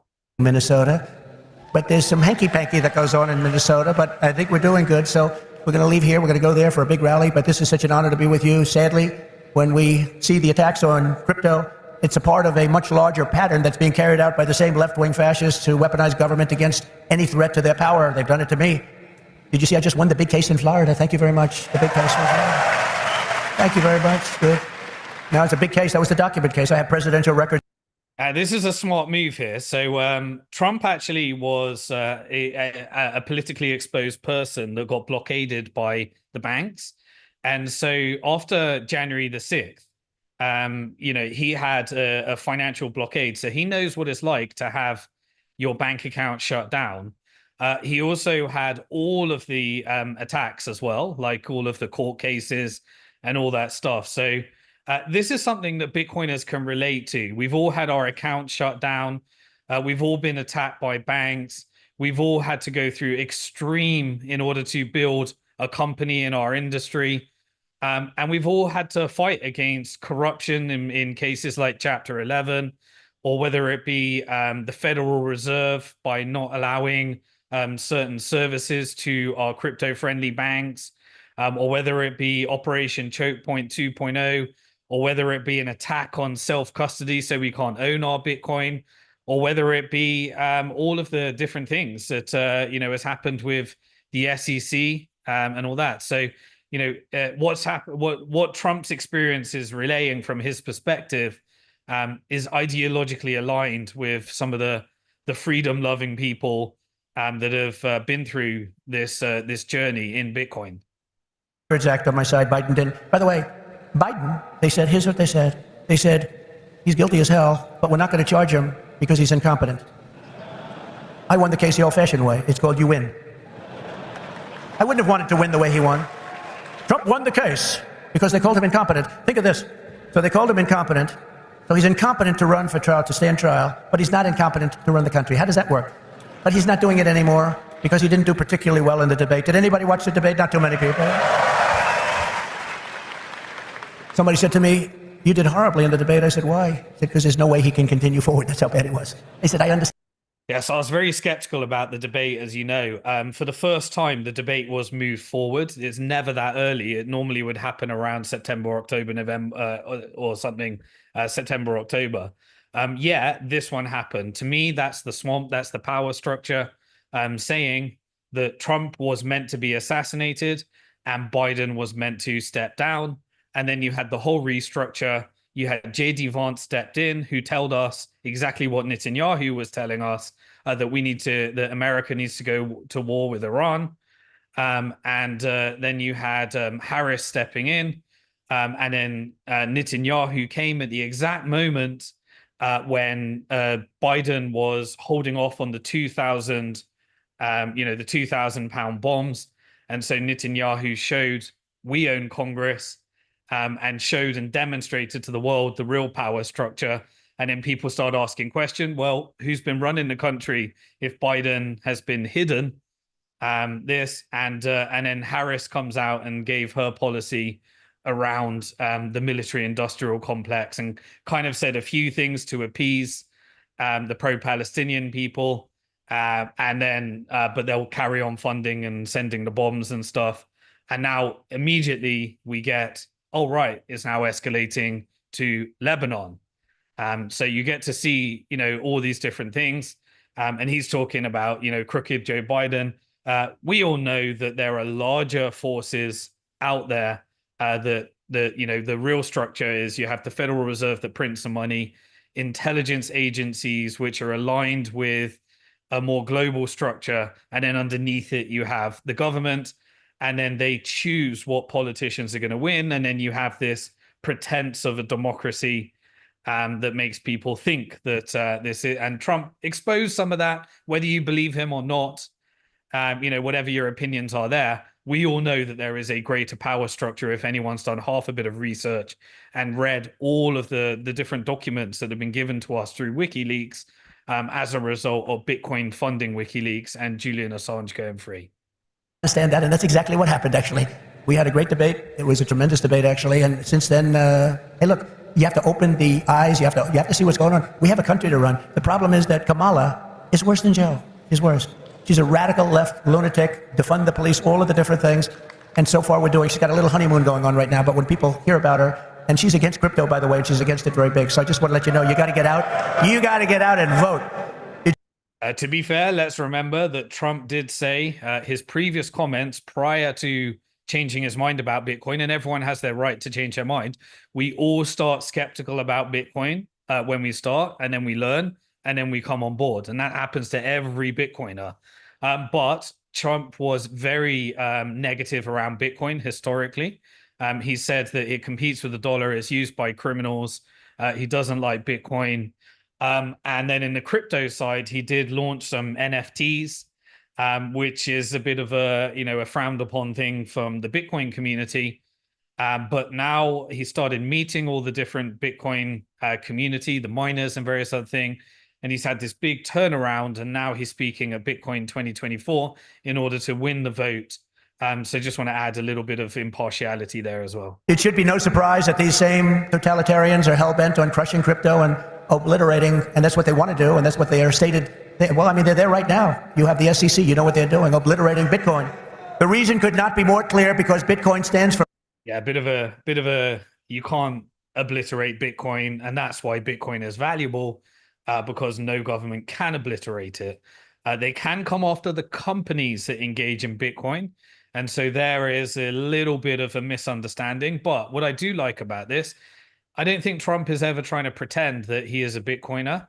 I think he's trying to say that he will put a team in place that gets it. And he is pro business, pro deregulation.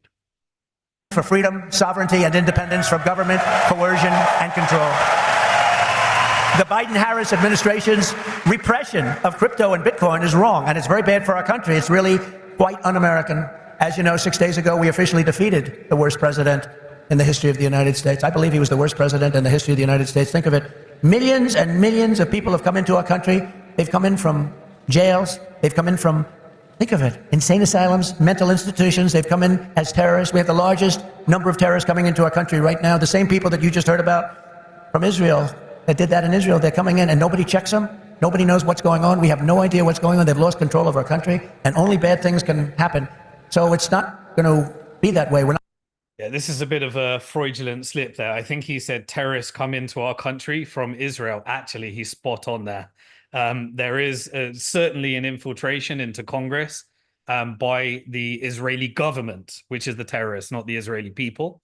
If you understand the power of, you should read a book called The Israeli Lobby to understand what a powerful lobby it is.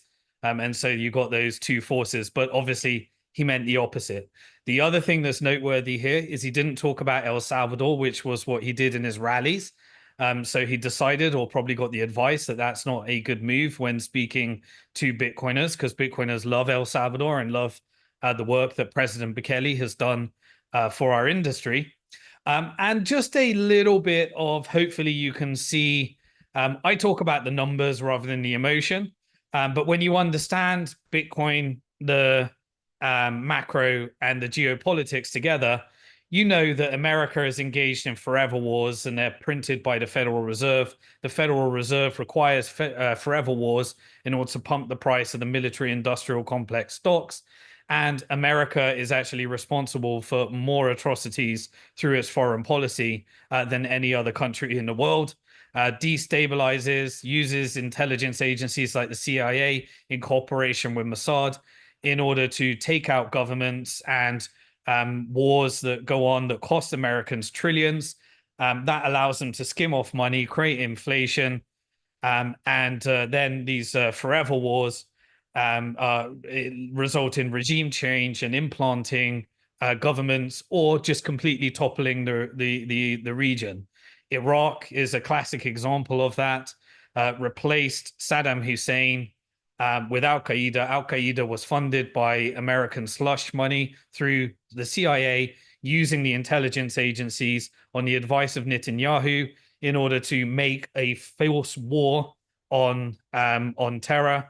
And that false war on terror took those intelligence agencies controlled groups that were funded by Western money and make you think that they're classified as a whole religion. So by putting a group of 50,000 people where all of their children were blown up and radicalized because of that, intelligence agencies use that, and then they make you think that 2.2 billion Muslims are like that, and that creates all the tensions, and then you have a series of false flag operations and all sorts of stuff.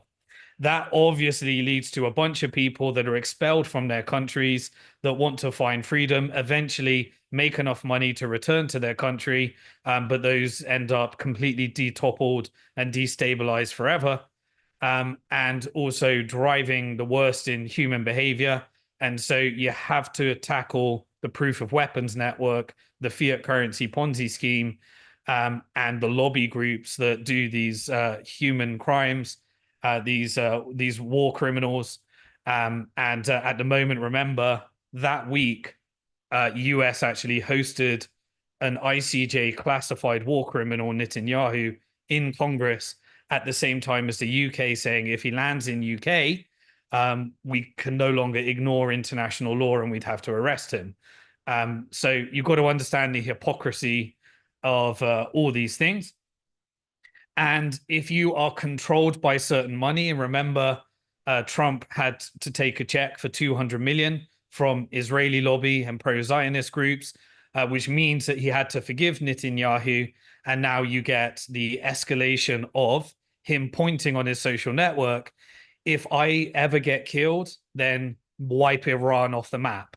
And so then Netanyahu comes into Congress and tells America they need to go to war with Iran and says that Iran is the enemy.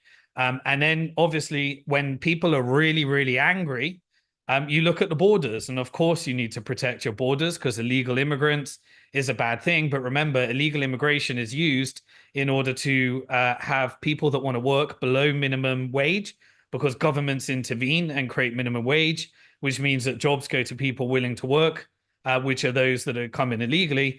And then legal ones are basically there to solve a demographic issue. When you understand the numbers, you'll know that after World War II, many people had babies. Those baby boomers are retiring. There is a Ponzi scheme and pension crisis. And the only way to solve that is to get more and more population.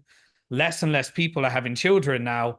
So most countries are trying to solve it through immigration, legal immigration, so that they can tax more. Then people are blaming all the atrocities that come from that. Obviously, this plays into all crime and all the different narratives. But understand that that is the thing that made America great, because they're able to have a steady flow of immigrants that then is able to solve the pension crisis. And this is what's bad in China and various other regions. They don't have the same level of immigration. And so they've got a real issue that they have to solve by robotics and AI. And then that creates lots more unemployment. And we have some really problematic, challenging things to solve in the future, probably leading to a CBDC when the banking system collapses, because it's a universal basic income. That will be controlled by artificial intelligence into the future. So all of these trends are coming together that we have to solve globally. But those that are able to attract migrants, legal, that become productive members of the workforce, are the ones that are going to be able to have the most bright future, and don't need to take out a lot of those jobs through AI and robotics.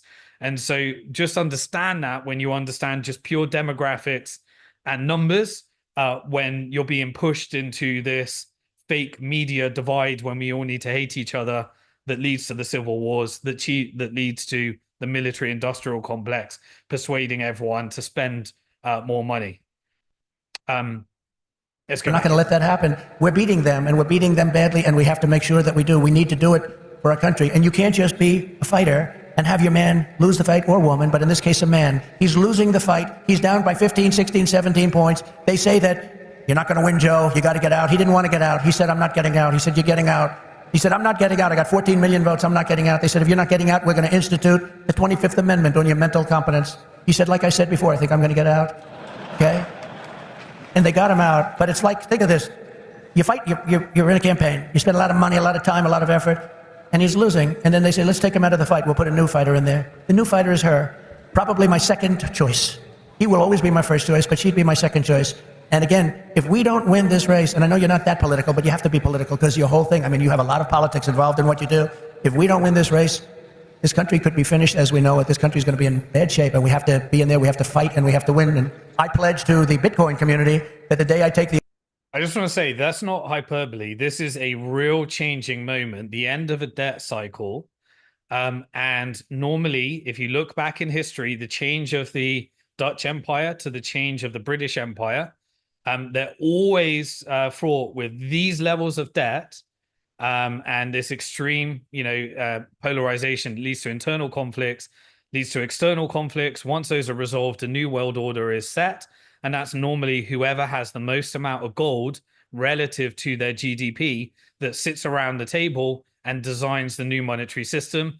The losers pay the debts of the old. And historically, Germany had to pay all of its debt after the Treaty of Versailles with gold. That leads to hyperinflation because they can't afford to pay the dollar debt and pay it with gold. And so that led to excessive currency printing. So the stakes are really, really high. This is destruction of wealth if you don't get this right. But the system is always redesigned with a hard money standard in order to get to massive prosperity. because you need to cartel government expenditure and government debts. And that's when historically the gold standard has been the way of doing it. But we entered into a fiat standard in 1971 when Nixon decided to take America off the gold standard, the complete convertibility. The gold standard was before around the Federal Reserve. And that changed in 44 in the Bretton Woods. And these are the trends that RFK understands, because he said the Nixon shock happened so that they could fund the Vietnamese War and the atrocities that came from there. I've been to Vietnam. That country is still wrecked and destroyed from the nuclear weaponry, and that war was atrocious. The oath of office, Joe Biden and Kamala Harris's anti-crypto crusade will be over. It will end. It'll be done. It'll be done. The moment I'm sworn in, the persecution stops and the weaponization ends against your industry. And as long as I'm in the Oval Office, Elizabeth Warren, Pocahontas, do you remember? Yes, I'm an Indian. She said, I'm an Indian. Why are you an Indian? You don't look like an Indian. No, my mother told me I have high cheekbones. Oh, that's why she was an Indian. So I named her Pocahontas. Elizabeth Warren and her goons, and she's very nasty to you. She hates your people. She hates everything about you. Will keep their hands off Bitcoin. They're going to keep their hands off crypto. They're going to let it grow. We're going to let it grow. On day one, I will fire Gary Gensler and appoint a new SEC chairman. Okay, look at that cheer. So Elizabeth Warren is the Democratic politician that has been awful to our industry. Tried to connect Bitcoin to all of the horrible things in the world. She says it's for pedophilia, it's for drugs, it's for everything that's wrong in the world is to do with Bitcoin. Completely devoid of facts. You can't blame the currency for it. And quite frankly, Trump said a pretty crazy comment there. But no love for Elizabeth Warren, but she's been an enemy of the crypto industry. And so the Democratic Party are going to have to distance themselves from Elizabeth Warren, but she is a powerful person as well, completely bought by the banks. Then he goes into Gary Gensler, the chairman of the SEC, who has been the worst for our industry. And we had to spend hundreds of millions to fight court cases, which the SEC lost time after time. Look at the cheer. Now that is a bit of a crypto cheer, but at the same time, the Bitcoin ETF happened because we were able to fight against the SEC case, and the SEC wanted to intercept the Bitcoin ETF. But obviously, BlackRock, one of the most powerful financial institutions in the world, told the political powers that be, "We're in," so they approved it.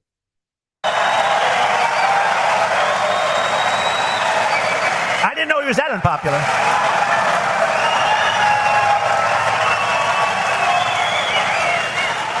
Well, I didn't know he was that unpopular. Let me say it again. On day one, I will fire Gary Gensler. Whoa.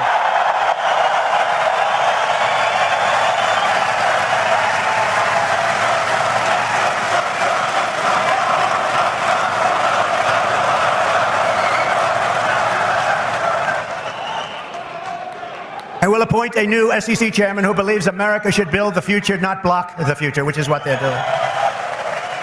Hester Peirce, please. So Hester Peirce is the most friendly person that could join the SEC and be the chairman.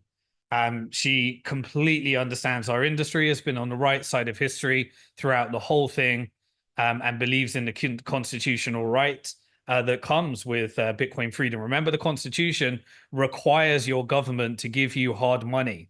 It is unconstitutional, the fiat currency that America has right now. And so this can potentially be a return. And probably the best way to do it is to move all of this regulation over to the CFTC, the Commodities and Futures Trading Commission, and set up a virtual asset service provider regime underneath it, just like the Financial Action Task Force has told all international regulators to do. And the only one left that hasn't done it is America, because of Gary Gensler and because of the SEC. And so he wants to drain that swamp. And Kamala Harris wants to make him Treasury Secretary. That's not good. That's not good. He was Hillary Clinton's finance person. Did you know that? Crooked Hillary. Remember Crooked Hillary? Do you remember her? Anybody remember? He was the finance chairman of Hillary Clinton's campaign against a gentleman known as Donald Trump. Not a popular person within the... Actually, she came to my wedding. Do you know that? To our great First Lady, Melania. She came to our wedding. and Bill came to our wedding. But it's amazing things when you run for office, a lot of things change in your life. A lot of things change. As president, I will immediately shut down Operation Choke Point 2.0. They want to choke you. They want to choke you out of business. We're not going to let that happen. And no longer will your government sit by and watch as Bitcoin jobs and businesses flee to other countries because America's laws are too unclear and too tough and too angry and too stiff. We will keep each and every Bitcoin job in the United States of America. That's what we're going to be doing. Yeah, so this is a big point. By not having a regulatory regime for the Bitcoin and crypto companies, many of them had to move to different jurisdictions and then play regulatory arbitrage. And regulatory arbitrage means that when users were signing up, they didn't know, for example, like Binance, you didn't know whether you were signing up with the French Binance, the Cayman Island Binance, or whatever it may be. There was zero disclosure in that. There's zero transparency in that. And so therefore, you may not have the consumer protections that you need. There are certain things which regulations do really well, which is ensuring that financial institutions like Bank to the Future have audits, and they have to separate client money and they segregate client money. So if you own some Bitcoin on, it's in our virtual asset service provider. It's not commingled with our funds. And that's what took down those companies. Now, the SEC allowed those companies to exist, and that lost to billions of dollars of losses at the same time as attacking the industry through enforcement rather than actually, putting constructive regulations. And then the Fed decided to go out to their banks and say, don't support any crypto companies. And then the FDIC and the Fed wiped out all of the crypto-friendly banks by pushing up interest rates at a radical rate that then exposed the financial system and the banking system that led to the collapse of Silicon Valley Bank through that maturity mismatch. And then the Ponzi scheme, after wiping out those banks, ended up on the Federal Reserve balance sheet, so that they can roll over the Ponzi again. I'm going to be doing in September a 4-part video series. I do it every 4 years, called The Great Depression of the 2020s, where I update you on everything that happened over the last 4 years and how to build and protect your wealth as a result of that. Make sure you're signed up on simondixon.com and you've got your free membership to the Bitcoin Hard Talk membership portal. And I'll be emailing all these details to make sure that you're on the right side, no matter what happens with Trump, Harris, if anyone, whatever happens next, everywhere in the world. Upon taking office, I will immediately appoint a Bitcoin and Crypto Presidential Advisory Council. Would anybody like to be on that particular council? Please raise your hand. Yeah, great idea. This kind of forgives Trump for any of his lack of understanding, because his job is to be the CEO of America and appoint the right people that know how to get the job done. And ideologically be aligned with the vision. That's what we're going to find out, whether it's true or not. I have very low expectations of politicians. I know how the system works. We're going to be fine no matter what. It doesn't matter what happens. But this is an opportunity for countries to use Bitcoin to save their debt crisis and their country. And because a country affects so many companies that would go bust, and if companies go bust, that creates a lot of unemployment for people, then it's in all of our interest, in order to have prosperous individuals, prosperous companies, prosperous countries, and take the attack away from the corrupt forces of the central banks that create these Ponzi schemes and make us believe that it's about the politicians on the left and the right, when there's a much higher power structure, which is enforced through criminal networks and intelligence agencies. Their task will be to design transparent regulatory guidance for the benefit of the entire industry, and they will get it done in 100 days. We will have regulations, but from now on, the rules will be written by people who love your industry, not hate your industry, people that want to make it clear and simple, straightforward and fair, people that want to see your industry thrive, not dive. Yeah, so there's a couple of parts of that. Firstly, you need the right types of politicians. Then you need a council of advisors from industry, and then the corporate games play where everyone tries to get corrupt contracts. So whatever happens there, you got to follow the money, but it's the way to go. It's to have industry make sure that this is going in the right direction for industry. And then you've got to drain the swamp and make sure you take the money out of there, and we'll expose anything that is untoward there in terms of dishing out those corporate contracts as this becomes a bigger and bigger industry. Next, I will immediately order the Treasury Department and other federal agencies to cease and desist all steps necessary because, you know, there's a thing going on in your industry. They want to move the creation of a central bank digital currency. It's over. Forget it. CBDC. There will never be a CBDC while I'm president of the United States. And I will.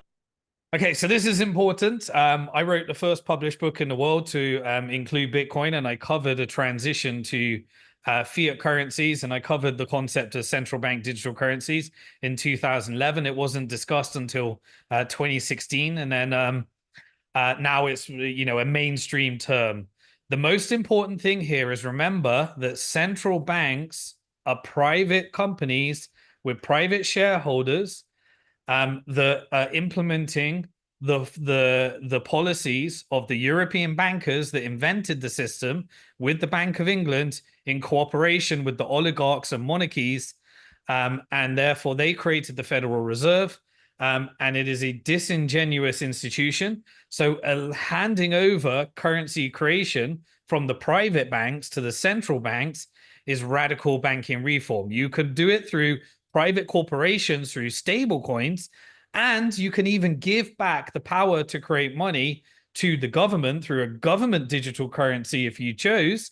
And it could be backed by Bitcoin because the Constitution in the US says you have to have hard money, sound money, and it said that it needs to be backed by gold, and yet they allowed the central banks to take over. Much, much deeper conversation, but banning the central banks from issuing that currency is a complete takeover and a transition to communism, but it's not even communism by government, it's communism by the European central bankers that control the central banking system, and are using intelligence agencies to inflict all sorts of evil upon countries and creating debts and inflation, leading to the resistance movement against that, which was 2008, as Trump said, Satoshi Nakamoto, when he created Bitcoin as digital hard sound money, allowing us to exit and allowing governments to protect themselves from CBDCs as well. I'll always defend the right to self-custody. Self-custody.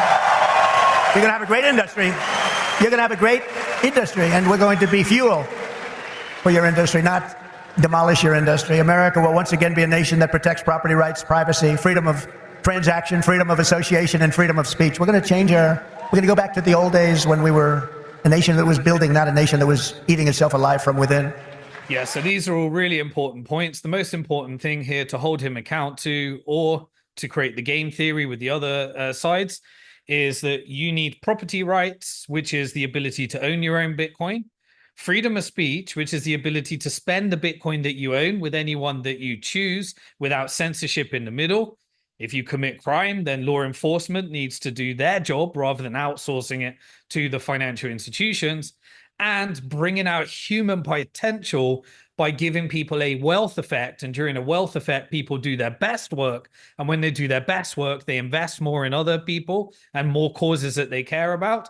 And then people start to solve some of the issues that governments were never meant to be involved in, because you can shrink the government, you can get them down to solving just market failures and providing a sound monetary system rather than this distortory effect of central banks that gets everybody into debt slavery and creates wealth inequality. If he gets that, then we will continue with this. What's his policies? As part of our effort to provide regulatory clarity, we will create a framework to enable the safe, responsible expansion of stable coins. Do you know what a stable coin is? Does anybody know? Please raise your hand. Okay, as I said, stable coins is what drains the power of fractional reserve banks. When you give people full reserves on their coins, then you don't need to have the FDIC and the Fed and the Ponzi scheme in the middle. So it can be backed directly by US treasuries, which goes direct from government lending to stable coins. The government likes it. And then you just got to make sure that your currency is backed by sound principles. And you've got full reform, and banks can go bust. 2008 can happen.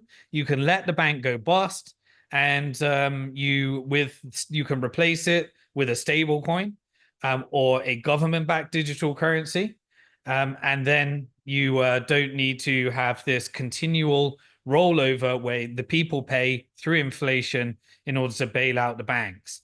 That allows that to happen. And just like with stable coins, when some of the money with USDC was in Silicon Valley Bank, the price corrected and then the market adjusted as the government bailed them out. Allowing us to extend the dominance of the US dollar to new frontiers all around the world.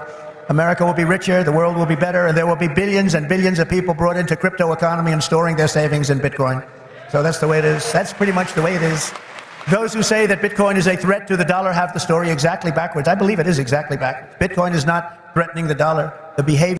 So just remember, he did used to call Bitcoin a threat to the dollar. He has every right to change his mind, but that was an inconvenient truth there. Of the current U.S. government is really threatening the dollar. The danger to our financial future does not come from crypto. It comes from Washington, D.C. It comes from trillions of dollars in waste, rampant inflation, and open borders while giving welfare and free health care to all of the illegal aliens that are pouring into our country by the millions and millions and millions. It comes from printing hundreds of billions of dollars to fund endless wars overseas while our cities are like combat zones here at home. 2 weeks ago in Chicago, 117 people were shot and 17 died. Afghanistan doesn't have anything like that. You know, you think about tough places. Look at what's happening with our cities. What's happening in the last 3 years, last 3.5 years. Nobody's ever seen anything like it. Think of it. 117 over 4th of July weekend. 117 people were shot and 17 died. This is the United States of America? I don't think so. By the way, when I was president, we had no wars. We had no new wars. We didn't start it. Remember when Hillary said... So I just want to correct that slightly. He did bomb in Syria. He did the UK and the US did do a coalition against ISIS in Syria. And there were bombs in Yemen as well. And so didn't start wars is correct, but there was a continual escalation there as well.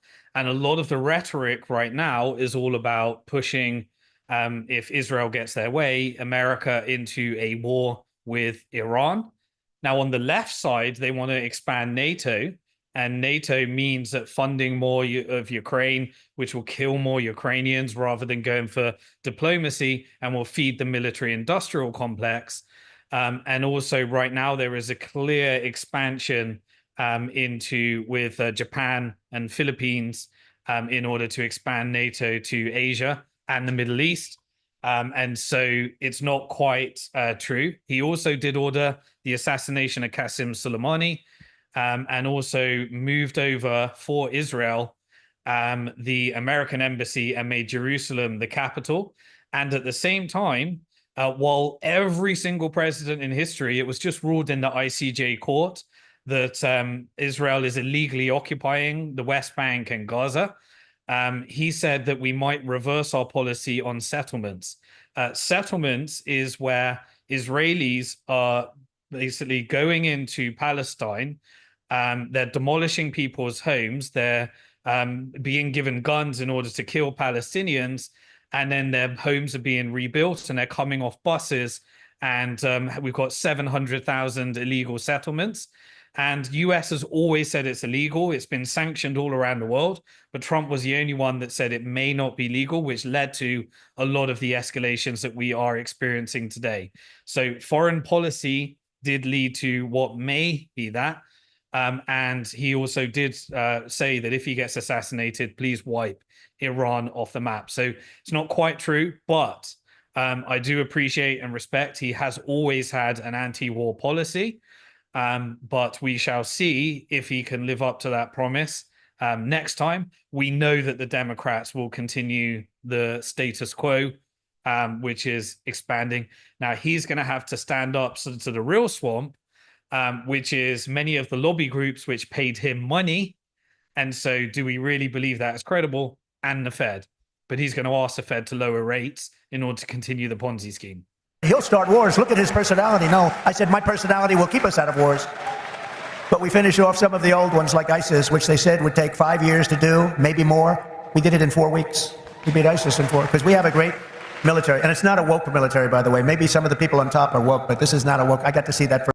Remember, ISIS is an asset of the CIA and Mossad and the MI5 and different intelligence agencies in order to try and utilize them when they want to utilize them. And then the media perpetuates, the combination of some of the illegitimate wars by saying this is a war on terror. And then everyone knows that ISIS is an evil group, but it was created from the absolute terrorism that happened to the Iraqi people and American funding that Ron Paul always looked to expose. First, when I looked at what they did and what they did for me, they were unbelievable. They did things that nobody thought were possible. Our real generals and our soldiers, there's no woke. They're trying to get them to be woke, but these people are not going to go woke, I can guarantee you that. With your support this November, we will restore confidence and we will restore common sense to our nation's capital. Because ultimately, it is about, it's not, are you conservative? Are you liberal? Are you progressive? They like progressive. It sounds so nice, right? It'll destroy our country. It's actually become a terrible word. It'll destroy our country. But it's not about that. It's about common sense. We want to bring common sense back in. This is all common sense that we're talking about today. And Bitcoin and crypto will skyrocket like never before, even beyond your expectations. And you are the people that are doing it. As we stop the war on crypto, we will immediately, and we'll do this very quickly, begin to build our economy, because when America is prospering, Bitcoin is soaring, and it'll go up with it. We had the greatest economy ever, and we will soon have it again. Under the Trump administration, the typical middle-class family income rose by $6,000 a year. People don't like mentioning that. America had more money to save than at any time in many decades as a result. During my 4 years in office, now you have to listen to these numbers. These numbers are like beautiful. And I don't just before he does that, so there's truth that the Trump economy was significantly better than the Biden economy, but it was all cyclical. We know that this is a greater trend of the end of a debt cycle created by the Federal Reserve. So he got his low interest rates. Low interest rates creates more wealth inequality. He talks about the middle class. And then we set up the foundation with COVID for the excessive radical money printing, and that radical money printing was continued into the Biden administration, and this is what wrecked the economy as we know it today. That was a continuation, but certainly if you're judging by GDP, and if you're judging by the stock market and you're judging by real estate, then those prices going up benefit at the expense of the people that are living month to month, paying 30% interest rates on credit card, that can't afford to pay next month's bill because they've got to get a payday loan, and the oligarch or the rich people at the top, and quite frankly, the Bitcoin community that have played the trend right as well. But then they did it outside of the swamp, outside of the system, but those in the system get to borrow at 0%. And buy back their stocks and make everything look kind of rosy. But there's no doubt about it that the 4 years under Trump were better than the 4 years under Biden. But I think it was definitely catalyzed by that and by what happened, the policies. And no politician could reverse it unless they took on the Fed and they took on the lobby groups. I don't want to repeat myself. Listen to these numbers. As a result, during my 4 years in office, Bitcoin surged by 3,900%, from $898 the day I took office to $35,900 the day I left. That was the biggest. Yeah, so it's typical Trump there taking credit for Bitcoin. The reality is that every 4-year cycle, we had like 1.7 million% returns in cycle 1. We had about 260% returns in cycle 2, then about 23,000% returns, and then about 2,300. Those numbers are just from memory, but you get the picture. And so, every 4-year cycle, we have outperformed every single asset class. And to take credit for that, I guess in the early days, we don't know how Bitcoin would perform. It was a quantitative easing cycle. And the numbers of Bitcoin, they coincide with the political cycle. And the 4-year cycle, I think, is very hard for a politician to take credit for it. But we are at a stage right now where Bitcoin would most likely benefit from a booming economy. And it is also a flight to safety in a very bad economy. So we've hit a level of critical mass right now where if anyone wants to take credit in their election for Bitcoin, they're probably going to have a good story to tell.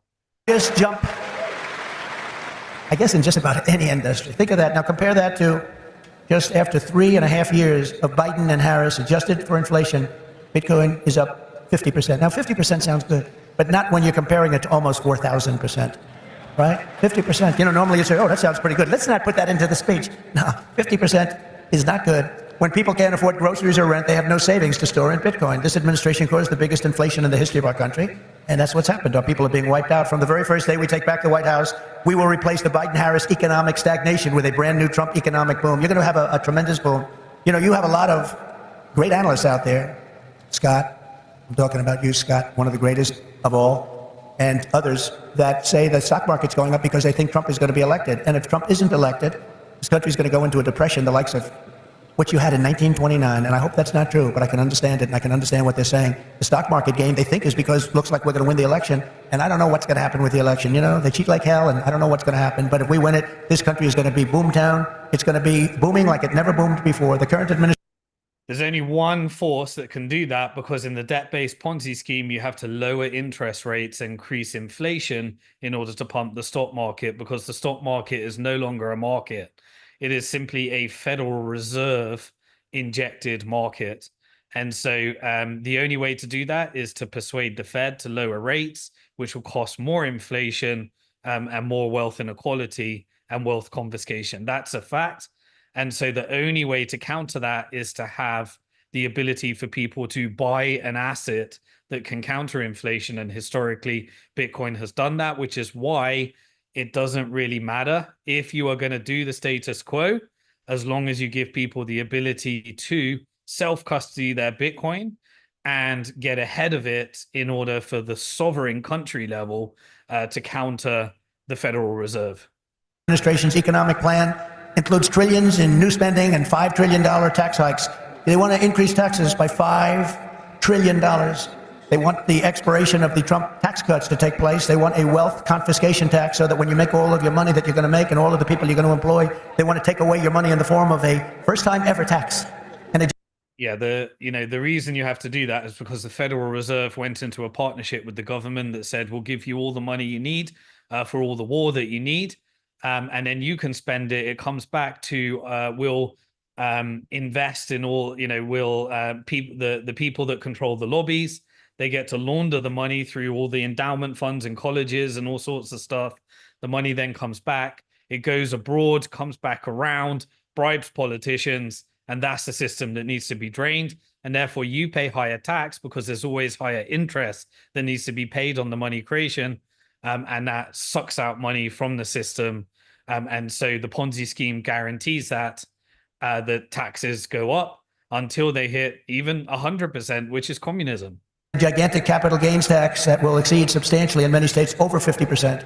My plan is the opposite. We will lift the workers, and we will create savers out of so many people, and we will reward success. We will not punish success. They want to punish success. They want to punish genius. I'm not going to let that happen. I will make the Trump tax cuts permanent and deliver massive tax cuts for families and individuals and businesses that produce jobs. That includes...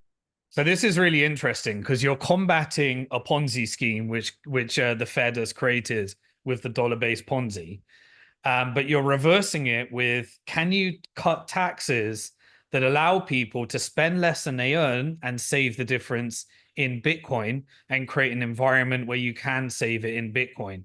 That is going to be the policy that helps us transition from the destruction that's been created by these central banks and fiat currency Ponzi schemes in partnership with the governments, because they were allowed to grow and grow and grow and get bigger and bigger and bigger, until you hit today where like 40% of your economy is government.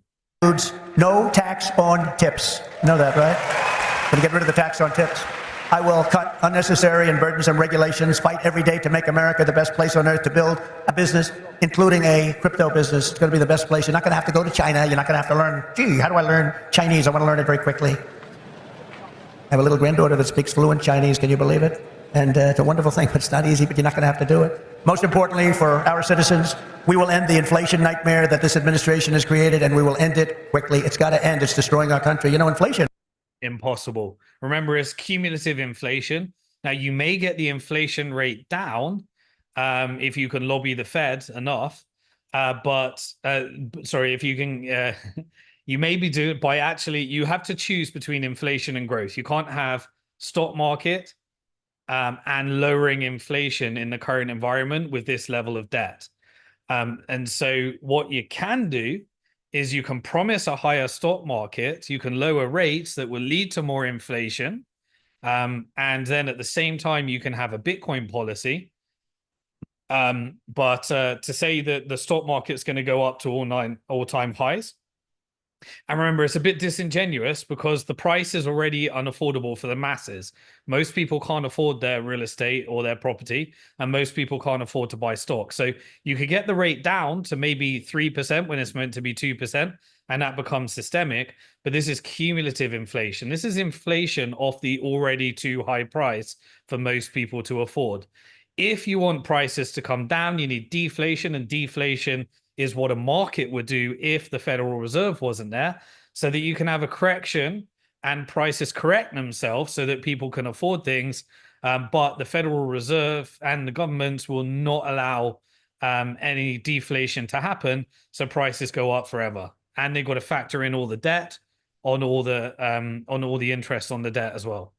Is a country buster. You can go back many years to Germany, and you look at what happened to Germany during their huge period of inflation, destroyed the country. It's a country buster. The Bitcoiners, and I say to you that you recognize the dangers of inflation long before most others did. You understood inflation, frankly, better than anybody else. You know that, don't you? If only they had listened. They didn't listen to you. They didn't listen to you. The trillions of dollars in ridiculous waste approved by our opponents resulted in the very inflation disaster that Bitcoiners had always predicted. 20, 30, and even 40% of the value of every dollar was wiped out, and wiped out quickly. You understood that, but a lot of other people didn't. The life savings of millions of Americans. Fact. As a community, we have tried to get as many people on board and understand money and understand inflation. And we are still welcome to as many people that want to join this movement and own their own money, spend their own money, and combat inflation. Americans was rapidly destroyed, and very simply, uncontrolled inflation is a stealth taxation of the middle class. It really is. It's a stealth taxation. I call it the Biden tax. Now I'll call it the Harris tax, or the Harris-Biden tax, or whatever the hell we're going to call them. But it's a disaster. It's a tax of 50%. It's a 50% tax. Inflation, think of it. It's a 50% tax on people, 50. This is a human tragedy, and it's destroyed people. It's a national disgrace. It's destroyed everything in its way. It must never be allowed to happen again, and it won't. When I'm president, I guarantee you it won't happen, because we're going to do things that make sure it doesn't happen. They've allowed pricing to get totally out of control. We're going to do energy, bring it down to levels that people have not seen in many years. We had it at levels. We were at $1.87 for a gallon of gasoline. You don't see that right now. For 4 straight years, under my leadership, we had effectively no inflation, none. When I left office, it was 1.4%, and then it stayed there for almost 2 years. Remember when Biden said it was 9? I inherited 9%. That was just another lie. Misinformation, disinformation. We gave them a hot country. We went through the COVID. We did an incredible job. Never got credit for that. Always got credit for the... Yeah, so disclaimer, we're going through the Trump BS phase at this stage. Just saying, you ain't going to fool the Bitcoin community. It may work at your normal rally. It ain't going to work in the Bitcoin community, but carry on. Economy, for the military. We rebuilt the military. We created Space Force. We did so many different things. Never got credit for that. You know what? We gave them a great country with essentially no inflation. And after 2 years, they drove this country, and they drove inflation through the roof. 2 years, cost of living went up, in some cases by over 50%. And they say it was the money printing that happened under both the Trump and Biden administration that caused that. 22%. They like to say 22, but it could be much higher, and it is much higher depending on what they include. They don't include things like interest rates that went from 2.5% to 10%, but you can't get the money. When I return to the White House, I will stop the wild and wasteful spending of this administration. I will end the endless wars. They never stop. Again, we had no wars. We had no new wars under your favorite president, President Trump. We had no new wars. They thought I was going to start a war. Let me tell you something. I'm going to stop World War III, because we're closer to World War III than we've ever been since the end of World War II. This is a fact, but you have to fight up against NATO, because NATO wants World War III and to profit from World War III, or at least lots of proxies.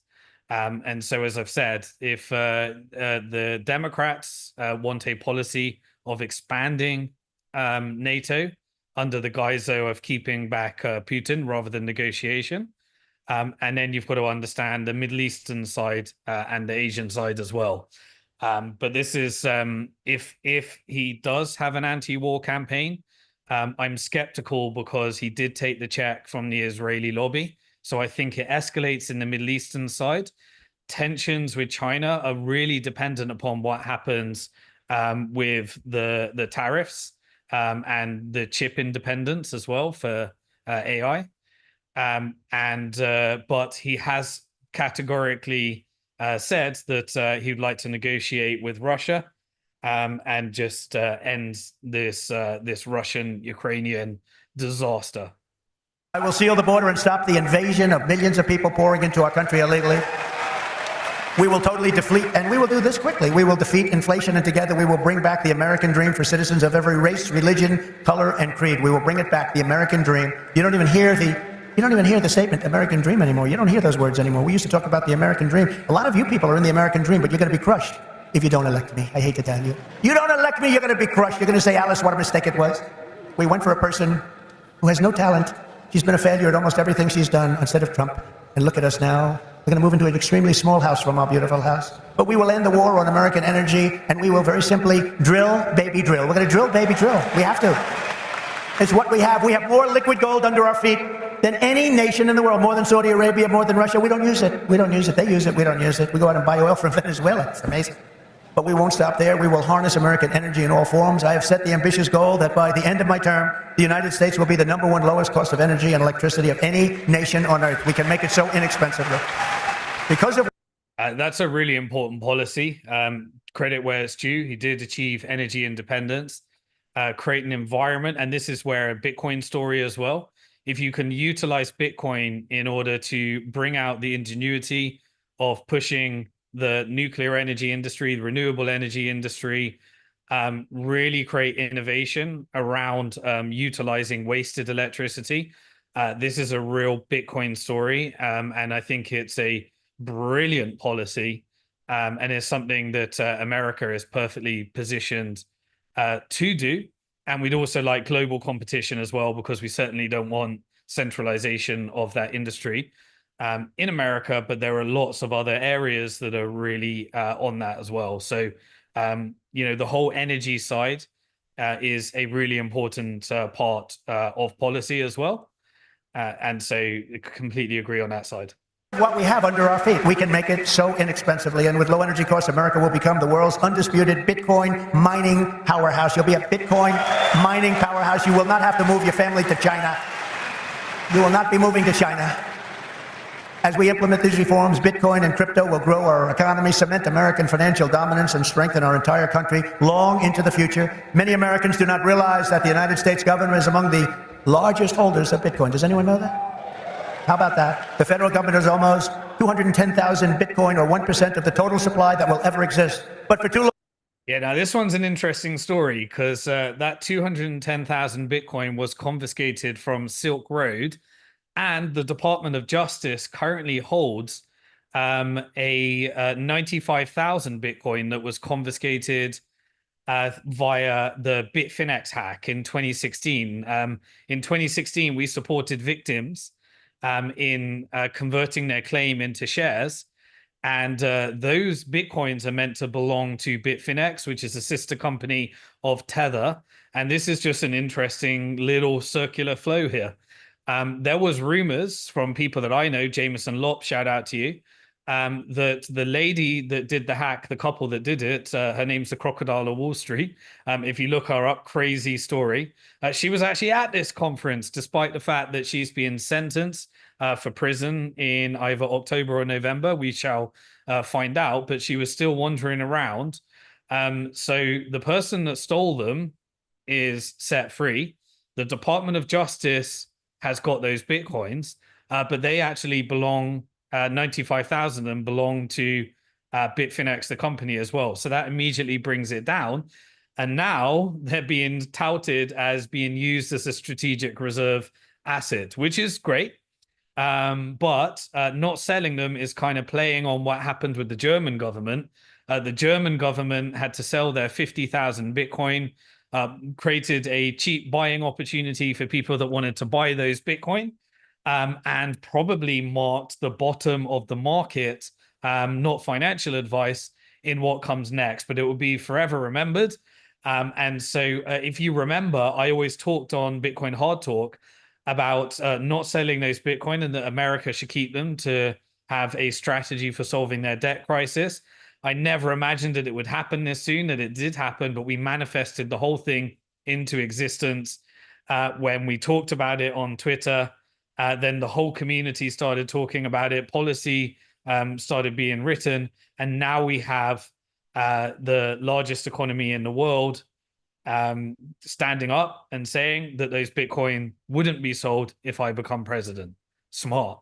Too long our government has violated the cardinal rule that every Bitcoiner knows by heart. Never sell your Bitcoin, right? That's right, isn't it, huh? That's right. How did I figure that one? Never sell your Bitcoin. And so, as the final part of my plan today, I am announcing that if I am elected, it will be the policy of my administration, United States of America, to keep 100% of all the Bitcoin the U.S. government currently holds or acquires into the future. We'll keep 100%. I hope you do well, please. This will serve in effect as the core of the strategic national Bitcoin stockpile. As you know, most of the Bitcoin currently held by the United States government was obtained through law enforcement action. You know that. They took it from you. Let's take that guy's life. Let's take his family, his house, his Bitcoin. We'll turn it into Bitcoin.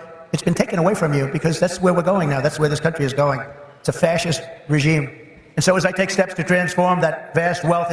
Yeah, that's a little bit strange here. So he says that it was taken from you. It does. Some of it belongs to someone else. It was done by the previous administration that he calls a fascist regime. But then it's going to be used as America's strategic reserve. Something a little bit wrong there. You try and put that together. Into a permanent national asset to benefit all Americans. Today, I repeat my pledge to commute the sentence of Ross Ulbricht to a sentence of time served. It's enough.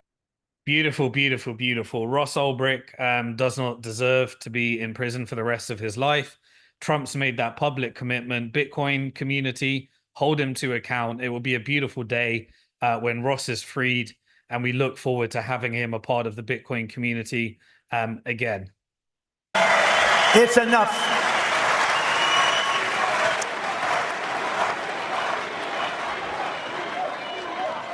That's where we are as a country. Ultimately, my promise to each and every one of you is this: I will be the pro-innovation and pro-Bitcoin president that America needs and our citizens deserve. This will be one industry, but this will be a thriving industry, a great industry, and I'm going to be doing the same thing for every other industry also. Our nation has never thrived by trying to censor new ideas and shut down the dreams of our people. America always plants our flag on the next frontier and pushes boldly ahead. We have to do that. We haven't been doing that for a long time, especially the last 3.5 years. It's gone the exact opposite. Those of you in this room inherit the legacy of generations of American pioneers and patriots, risk-takers and renegades who settled this continent, built the modern world, and lived on the bleeding edge. You live on a bleeding edge. You do know that, Bitcoiners, don't you? You are the modern-day Edisons and Wright brothers and Carnegies and Henry Fords, and what you do in your lifetime stands a chance to outlive us all and inspire humanity for generations to come. This will go down as a very important day in the history of your industry. Together, you are building America's future with your own smarts, your own grit, and your own skin in the game. You have a lot of skin in the game, and that's what you're doing. It takes courage to do it. Most people don't have that courage. My job will be to set you free and to let you do what Americans do best and what you're going to do better than anybody. Win, win, win. You're going to win, win, win. With energy, passion, and brilliance like we have rarely seen before, our country cannot fail. We're a failing nation right now, but we're not going to be for long. Our country cannot fail. With your help, we will save our nation, we will restore our republic, and we will make America and Bitcoin bigger, better, stronger, richer, freer, and greater than ever before. Thank you all. Have a good time with your Bitcoin and your crypto and everything else that you're playing with, and we're going to make that one of the greatest industries on earth. Good luck, and God bless you all. Thank you. God bless you. Thank you.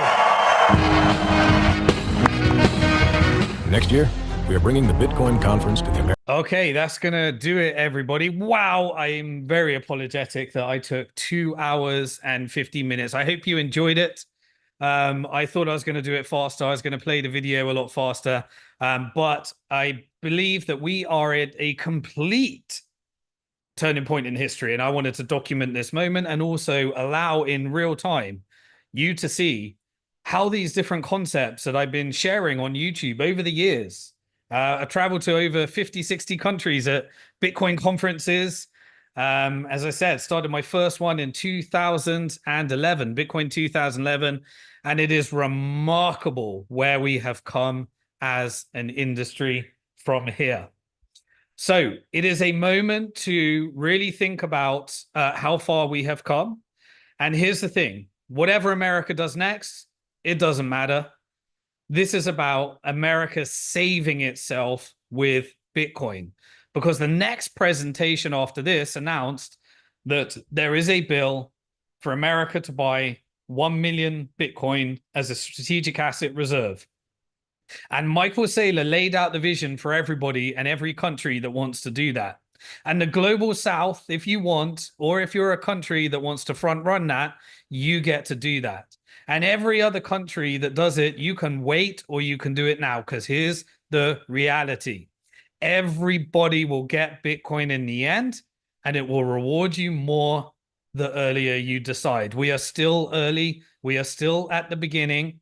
And Michael Saylor presented to everybody the game theory that can happen from here. You get to front run the US government if you would like. If you would like to share this journey, building and protecting your Bitcoin wealth, join me at simondixon.com. Get a free account on the Bitcoin Hard Talk membership portal. And I'll be sharing with everybody how they can do this and all the tools that I use should you take this path as well. And we want to protect as many people as possible from this. So what happens next? Well, the reality is that Trump is most likely to become the next president of the United States. There's still a fight to happen. Harris can put together her strategy in order to try and win some of the Bitcoin and crypto vote. And war is going to determine. These issues are the issues that people are going to decide on. War, immigration, inflation, and freedom. And Bitcoin is taking the freedom part there. And everybody has the opportunity to opt out, do it on their own. And the Federal Reserve is going to continue to create a Ponzi scheme until it dies. It is going to create more wealth inequality. It is going to create more inflation. Stocks will probably go up under Trump. Bitcoin will probably go up under Trump. And real estate will probably go up under Trump. But here's the point of inflection that we have reached. We know that this leads to internal wars and external wars. And this leads to new world orders and very prosperous times after times of very painful times if you survive during these wars. The government want to listen to the lobbies, and the government that fights the lobbies and maybe returns to the 2016 Trump rather than the 2024 Trump might actually drain the swamp. We shall see. I don't hold any hopes in any politician, because Bitcoin gave me the freedom to own my own money, spend my own money, and it protects me from the financial oppression of inflation for many generations to come. For that, I am grateful. It is God that gave us that. It is not a politician that gave us that. But I am really grateful for sharing this journey with you all. And I will continue to do this until I can't talk no more, because I want as many people to build and protect their Bitcoin wealth and understand that it is the complete exit. And we are alive at one of the most interesting and exciting times in financial history. Our governments are taking us in the wrong direction. It's an epic failure in leadership. We need new leadership that gets the only way to solve a debt-based Ponzi scheme is to save in hard money in parallel that goes up at a faster rate as the growth of the Ponzi scheme. And any country that gets that, any company that gets that, and any individual that gets that, I believe you will be on the right side of history. And we can do it with peace, love, and unity, because our government sure as hell aren't doing that. So I look forward to seeing you in future updates. I'm going to do another one of these with RFK. I'll see you on the other side. Peace.